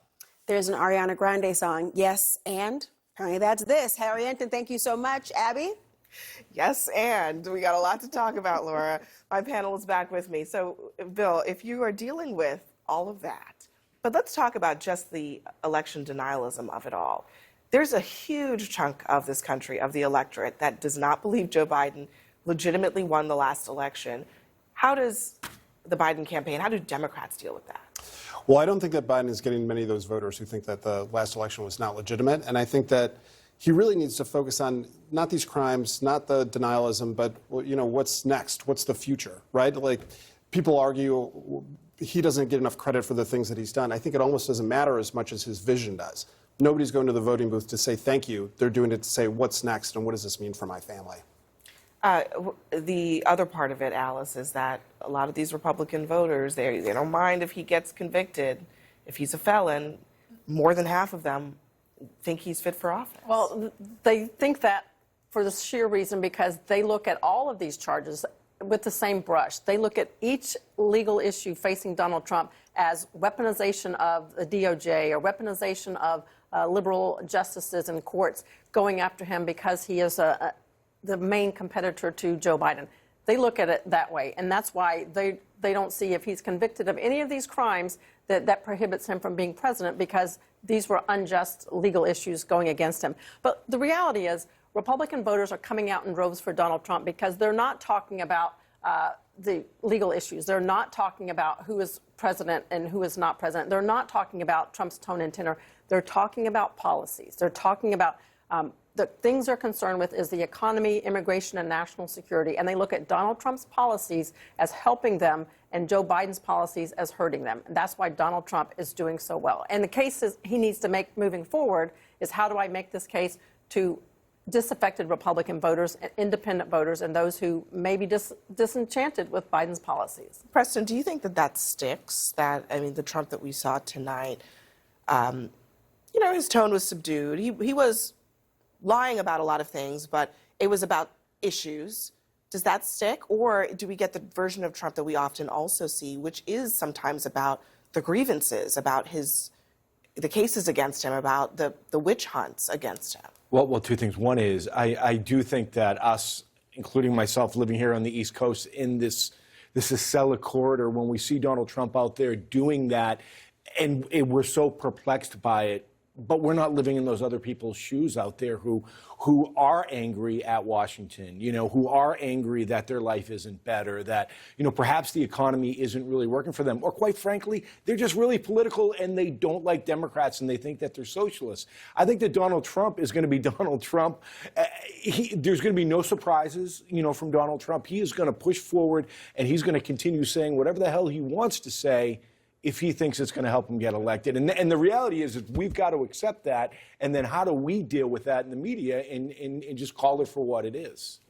I think we're setting ourselves a trap as we sit here on this panel today because we're talking about particularly Donald Trump voters. There are two things I want to say. One is about Joe Biden. The first is about Donald Trump. We're talking about Donald Trump voters as if economic anxiety is the real driving motivator. And I think we've realized that is just not the case. That economic angst is not really what is driving those voters. It's not the true motivation. It's a cultural anxiety. It's a fear of being replaced.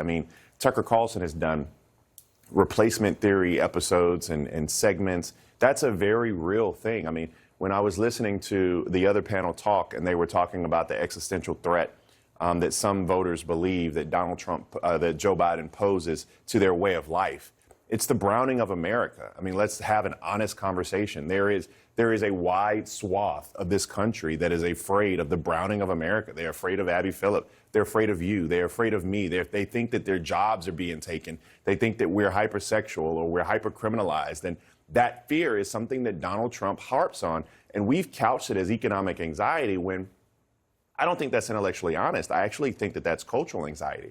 What Joe Biden has to do, however, is stop talking about Donald Trump. That's exactly the opposite of what it sounds like they're about to do. Well, I don't know what they're about to do because they don't consult Bakari Sellers. And there are many viewers out there that are probably saying, thank God they don't talk to you about what they're about to do. You get a billboard put right across from the White House with the number. Look, voters know who Donald Trump is.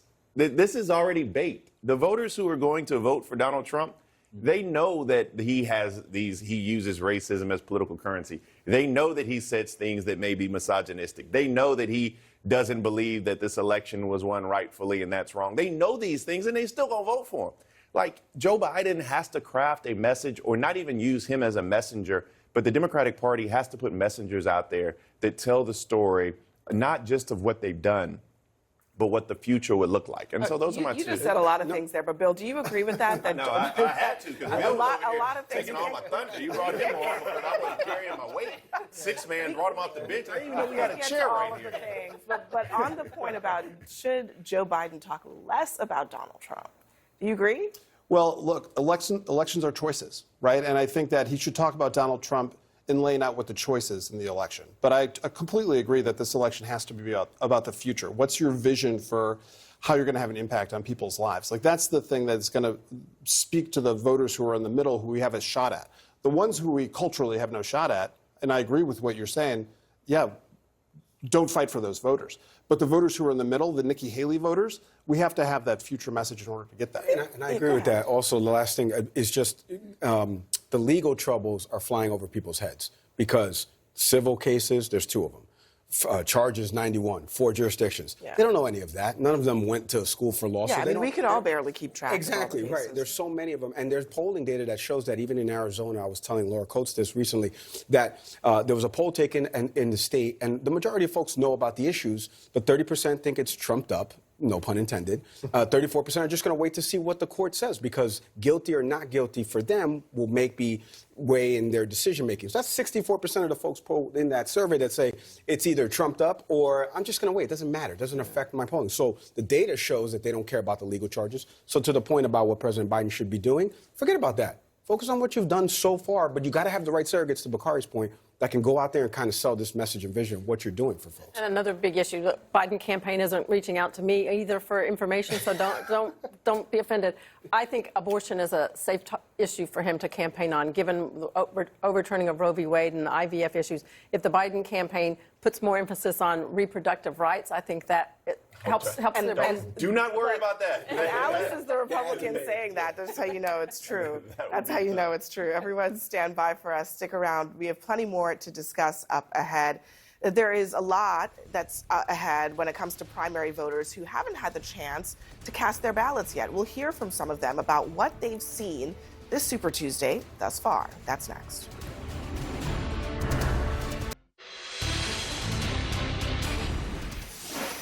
Well, it's been a big night for President Biden and former President Donald Trump, both winning the overwhelming majority of the delegates that were available on Super Tuesday, at least this far. But how are voters in key swing states that have yet to hold their primaries reacting? Let's check back in with CNN's Gary Tuckman, who's been talking to a group of Wisconsin voters, or as they say, Wisconsin voters, outside of Milwaukee. Gary?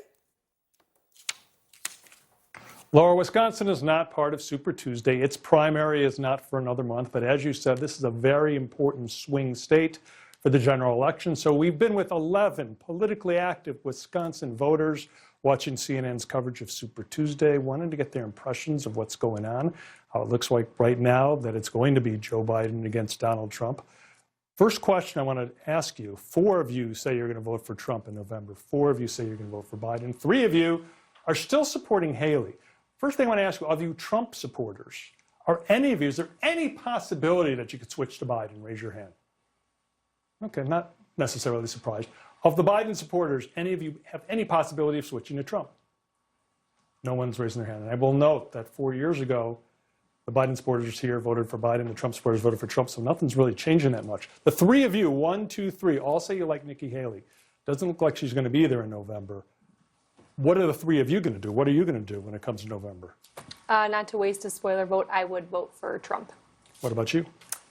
Yeah, as much as I appreciate some of the good things that President Trump did, I just can't in my conscience vote for him. He's a second term. And you're a Republican. Yeah, I think a second term could be very dangerous for. Who would you vote for? I think I'd have to do a write-in. This is really the lesser of two really bad choices. So who would you write in, though? Probably Nikki Haley. Okay, what about you? Yeah, it's tough. I'd love if we had multiple Republicans in there, like using final five voting, but I would love to vote for Nikki Haley. But I'll tell you, Trump could win my vote if he would change some core things. If he concedes the 2020 election, right? We got to live in reality. If he, just stops running his mouth a little bit and just be nice. And if he commits to working together, because the big problems that we have to solve in America need bipartisan support. The question I want to ask you is for you Biden supporters. You're a Biden supporter. That's correct. Why don't you tell me one thing you like about Biden the most, one thing you dislike the most about Trump, and remember, this is a family show. All right. The thing I like the most about Biden is the fact that he's worked in a bipartisan way. He has not been perfect and has not, he often does toe the line with the Democrats overall, but I think that he does work with the other side at times. Trump? For Trump, I'd say the thing I dislike the most about him is the fact that he's just so negative. I can't take the negativity. I think it's actually un-American, because Americans are historically, from my travels around the world, known for being positive and optimistic, but he represents the opposite. I think it's a disgrace. Well, it's cool you're traveling around the world, I can tell you that much. Let me ask you, you're a Trump supporter. What do you like most about Donald Trump, least about Joe Biden? What do I like most? That is really tough. About Trump? You're going to vote for him. I have problems with both of them. Well, but what do you like about Trump? You're going to vote for him. I like his past record. As president? As president, yes. His past what? In what he accomplished, you mean? Yes. But not in what he says a lot, when he tweets about. No, I don't like some of the things he says. And what do you dislike about Joe Biden? Joe Biden? He just seems very weak to me. Okay. One more thing I want to ask all of you. Are you all going to be voting in the primary in April? It may not mean a lot, Yep. but are you all going to vote in the general election? Yes. Absolutely. That may mean an awful lot here in the state of Wisconsin. Laura, back to you. I'm really fascinated by that conversation. Gary Tuckman in Milwaukee, thank you so much. Let's pick up on the general election there. Donald Trump is strapped for cash. You don't believe me? Well, just look at the numbers. Biden's campaign has about $56 million on hand compared to Trump's $30.5 million. And it's just as bad for the RNC with only $8.7 million on hand compared to the DNC's whopping $24.1 million. So what's Trump going to do about it? Well, he spent the weekend hosting donors at Mar-a-Lago, but that's not all. A source telling CNN Trump also met with, wait for it, Elon Musk in recent days. Now, we don't know if Musk is planning on donating to Trump, but we do know that Trump is deeply concerned about his finances. And Elon Musk, well, according to Forbes, he's currently the second richest man in the world with a net worth of a little over $198 billion. Will he give Trump some of his cash? We'll have to wait and see. But I'm back now with my panel. I won't ask for a show of hands of who would like part of that cash. So we'll leave it alone. We'll leave it alone. It's okay. I'm not going to judge you all. But the numbers here, I mean, Matt, these aren't numbers to sneeze at for the average person. But in campaign money, it's problematic. It is. Now, look, you go back to 2016, Donald Trump showed you don't need to have the most money, you just need to have enough money. And he's certainly a one-man news machine, right? He's going to get attention wherever he goes. And you really need less money sometimes for advertising for president than you do even sometimes for U.S. Senate, because there's just so much earned media around it. But here's where it's going to be challenging for him, or potentially an opportunity for him. I mean, I just saw a lot of polling that was done recently. And a number of states, not just the traditional battleground states where Trump is winning right now, but a lot of other states like Virginia, Minnesota, Colorado, states that we're not all talking about every single day right now, where he is very competitive. He's going to need the money to actually press the advantage in those states, the same way President Biden's likely going to need that money to defend. It reminds me a little bit of back in 2016, when Donald Trump didn't have the resources to go after Michigan, so he had to fly to Michigan every single day to generate headlines. There's so many states, the playing field can be so big because you do have two unpopular candidates right now, a lot of potential movement in the electorate because of that you're going to need to find the cash in order to compete in those states. Yeah, I mean, it'll be interesting to see also to that point. I mean, Nikki Haley is sitting on a pile of cash.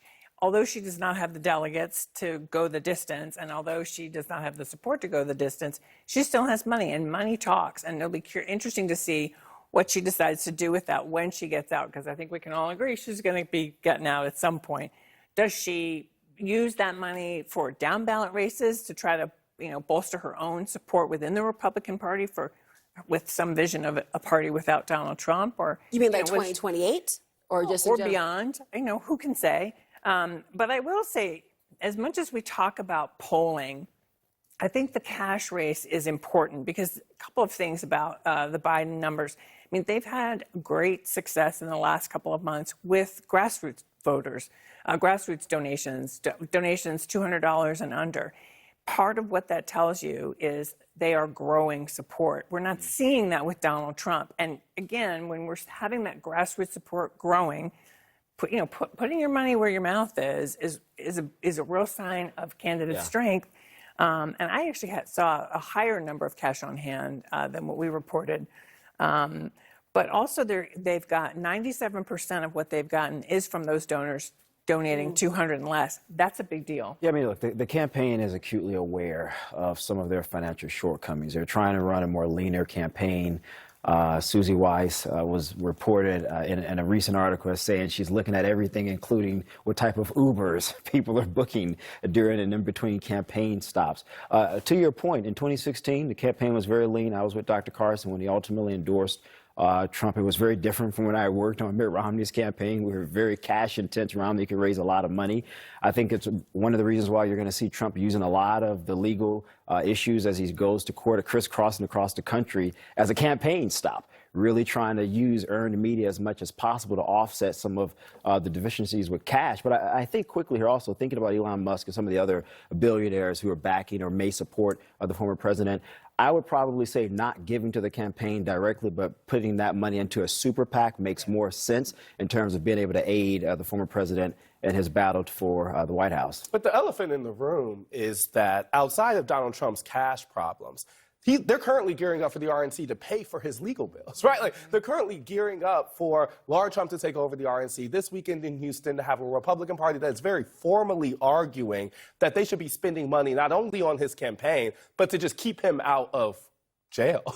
And so, I mean, this is a party that has coalesced around him to such a degree that they are foregoing the cash problems that we are talking about to kind of be personally invested in Donald Trump. And so I think that's an important kind of context to know the degree to which the party has really rallied around him, but it also just shows the scope of the of the cash problems he has going forward, because not only is this someone who is going to be squeezed for the point of winning in Virginia or the point of winning in North Carolina or the point of winning in all these places, this is someone who's going to have to be bleeding money to just stay free. And so this is the larger context of this year, is that so much of this looms over Trump in this campaign that we cannot separate the political from the legal. Yes, the legal can raise him money, but it is largely losing him. Well, hold on. Take a step back, though, because I think the majority of Americans have not run or been on campaigns. And so they may ask themselves with these astronomical figures, why would one need all of that money, particularly if you are Donald Trump, right, who is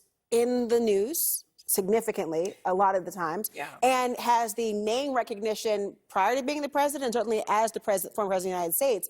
Why would him having less money than, say, the incumbent or the DNC, would that really make a difference in a campaign strategy? Two big things. Number one, if I'm a candidate on the Republican line and I see the RNC is not going to help me, so you better hope, if you're a Senate candidate, that the NRSC has the dollars to help you. Because so part of what it means is the party has less money available to help other candidates. And two, it's funds that go to building a grassroots operation. You got to pay people out in the field, right, who are contacting voters every day. And, we were talking about earned media. That's all fine and good, but campaigns are not won by big earned media. Campaigns are won on the margins. It is literally block by block. It is micro-targeting of voters, and that takes money, and that takes time.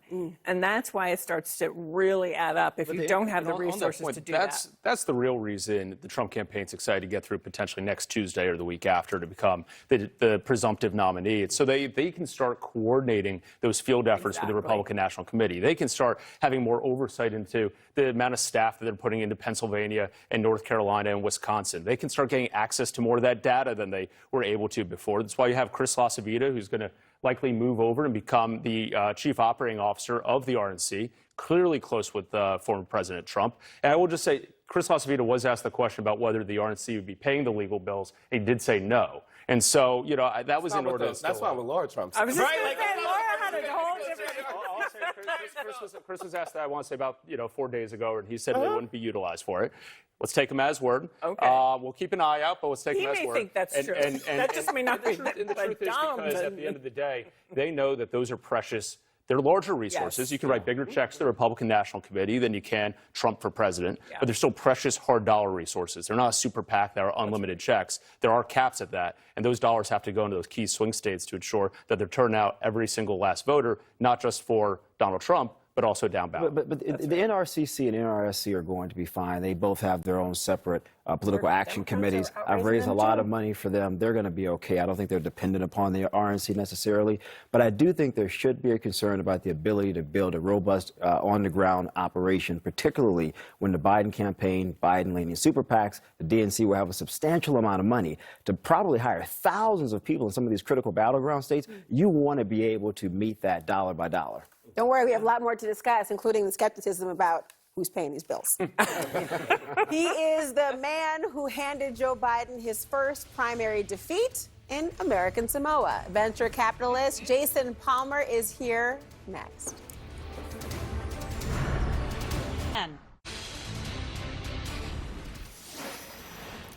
Well, Joe Biden swept Super Tuesday, almost. American Samoa's 6 delegates will actually go to another candidate, and he's someone that I guarantee you most Americans have not heard of before tonight.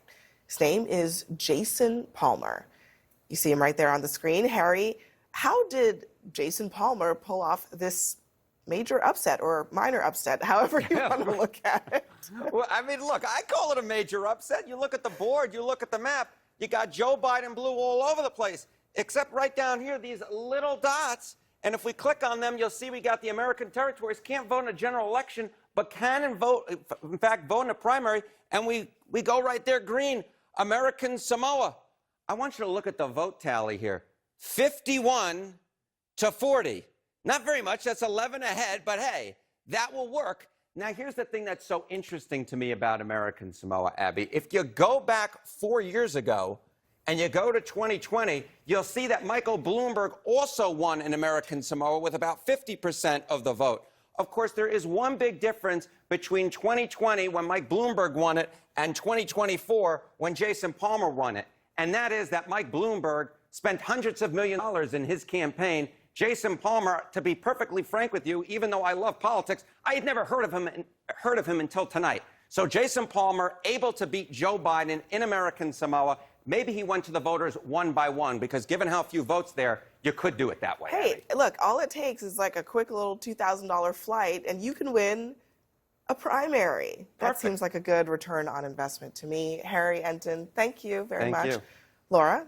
Well, you know, Palmer's biography holds him up as a political outsider. He called himself an education and tech entrepreneur who has previously worked at the Bill and Melinda Gates Foundation. And you know what?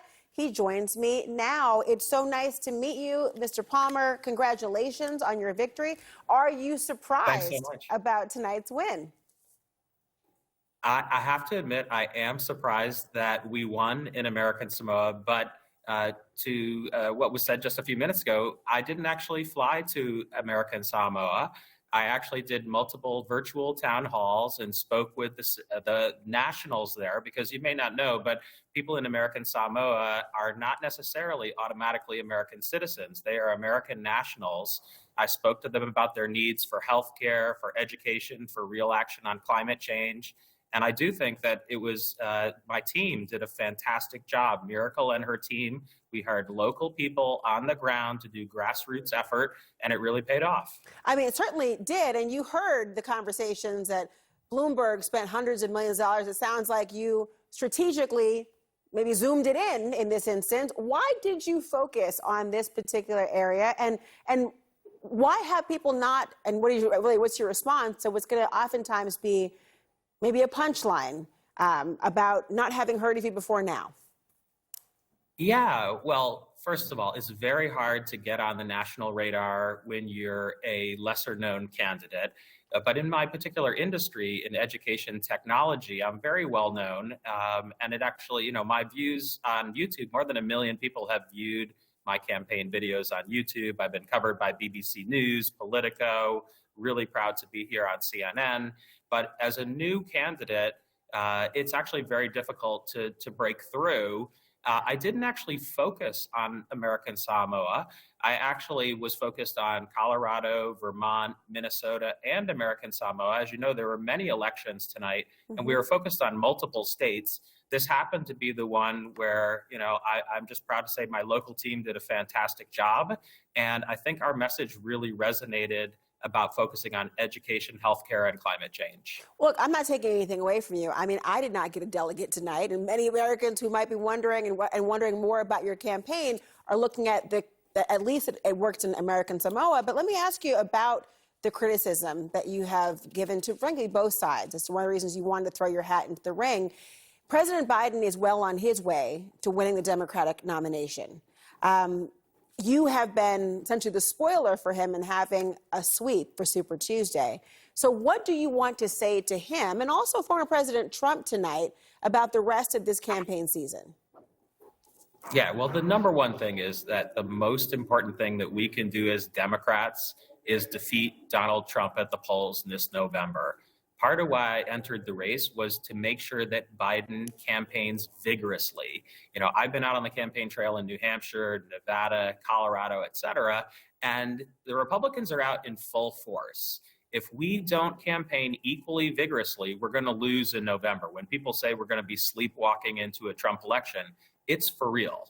So I'm running to energize young voters and also center-left, center-right people with a positive vision of what we can do in the next 4 years. If Joe Biden's just talking about Donald Trump and he's just talking about foreign policy and foreign wars, that's not going to win in November. You got to have a clear, positive agenda. We have 25 positions on our website around conscious capitalism, the new collar economy, modernizing our government. I'm a technology entrepreneur, and I think it's very important that we bring advanced technologies to government so that it treats its citizens more like premier customers. And I do think that message is resonating across the country. So what I would recommend to President Biden is, first of all, I honor you for your 50 years of tremendous service to our country. I do think it's time to pass the torch to the next generation of Americans, whether that be me, whether that be governors like Gretchen Whitmer, Jared Polis, Governor of California, Gavin Newsom. There's many younger people who are ready to take that torch, who are great leaders in our party, and make sure that Donald Trump doesn't win this November. I think that Joe Biden can kind of be like George Washington, be that transitional figure, pass it to the next generation, and that would be the best thing he could do to retire as a great American statesman. I heard the word running as well. Are you continuing to run in your campaign even after tonight?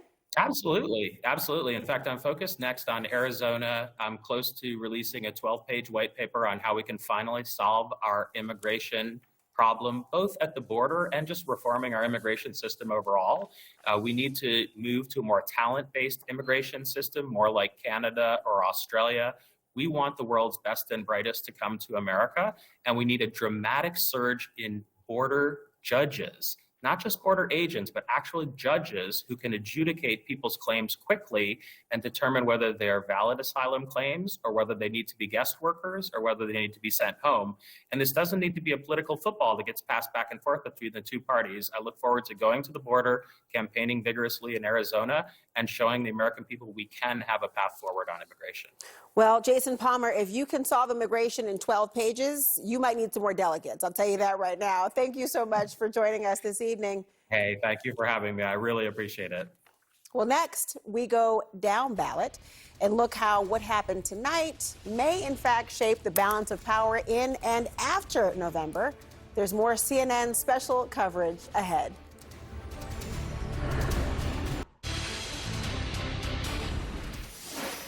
Welcome back to CNN's special live coverage on Super Tuesday. Donald Trump and Joe Biden are the main courses, but there's plenty of tasty side dishes tonight, too. Voters are also deciding some pretty consequential down-ballot races that could shift the balance of power in Washington, D.C.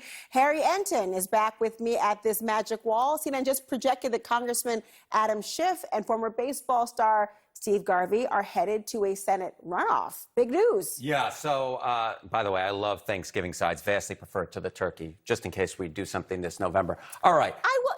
Thank you for the invitation. Okay, Yeah, yes. We'll go over to my girlfriend's house. Okay, California, keep in mind, here's the key thing about the Senate primary and the rules in California.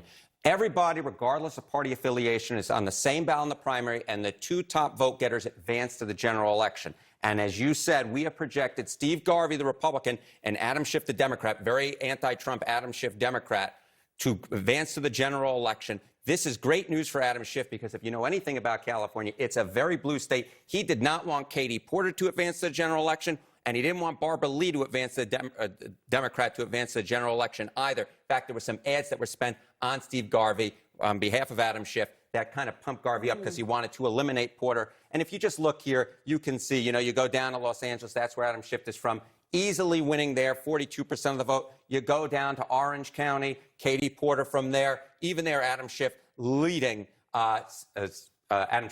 Katie Porter. So the fact is, a very good night for Adam Schiff. Very significant. Let's go to North Carolina, my mom's home state. Tell me what's going on there. Yeah, let's go to the Tar Heel state. We're going to go all the way across the country. All right. Governor's race there. The incumbent governor Democratic governor is term limited. Mark Robinson has won the Republican nomination. Democrats are going to really try and paint him extremist based on his views on abortion, LGBTQ rights, as well as some quotes that he has been cited perhaps downplaying atrocities during the Holocaust.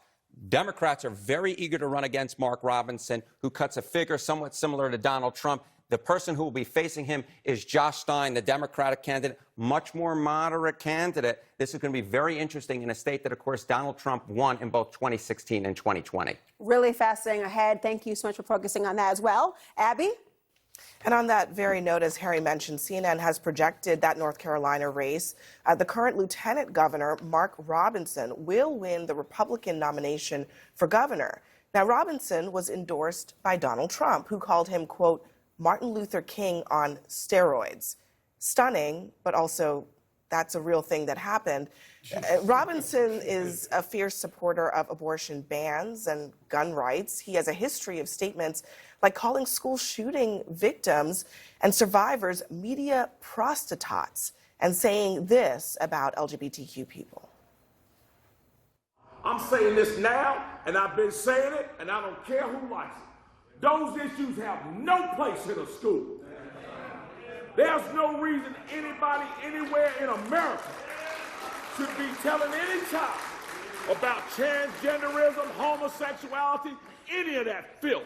And yes, I called it filth. And if you don't like it that I called it filth, come see me and I'll explain it to you. Now, Robinson's GOP opponent, his Republican opponent, Bill Graham, this is what he says. He puts a conservative future at risk for everyone, from the courthouse to the White House.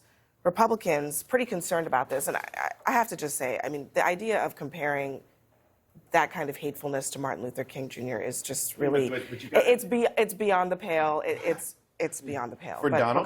For Donald Trump, they're both black. And so that is about where he got that caricature from, or similarity from. But Mark Robinson is a Holocaust denier. He said the gays are the end of the civilization. We talked about him calling school shooting victims prostitutes. He says shootings are karma for abortion, although he actually had one in an earlier part of his life, or paid for one in an earlier part of his life. And he called the civil rights movement a communist plot. What just happened tonight in North Carolina is it changed the map a little bit for Democrats nationwide. I believe that Democrats are going to spend a lot more money in a place like North Carolina, where you have a fabulous candidate in Josh Stein, who's the Attorney General, who has been doing those things in the African American community, and who is literally Jewish running against an anti-Semite. And it just puts North Carolina squarely in the map. In fact, Joe Biden will be able to just kind of flow with the wings of Josh Stein. And I think you're going to see a lot of those dollars that we otherwise would spend in a place like Georgia being spent in a place like North Carolina, but it expands the map. So you think that Georgia maybe slips back a little bit in terms of the priorities, and North Carolina moves up? I think of all of the swing states, Georgia's probably at the bottom, or gives Republicans the best chance to flip that swing state. I think North Carolina now becomes a state that is right there on the playing field with Georgia, and you're just going to have to, you know this better than I, somebody has to sit in a room and figure out where the dollars are spent. And if you're looking at Georgia or North Carolina with Mark Robinson on the top of the ticket, I mean, he is an abomination. He's an anti-Semite. He's somebody that is beneath the office. I think Democrats have a unique chance to win there and actually, you know, have a statewide candidate kind of carry the mantle. I think that's right. And, North Carolina, if you look at the historical trend here, people are not ticket splitters like they used to be. 1988, you had 20 senators who were elected who were in the opposite party of the presidential candidate who won their state. In 2016, there was 0.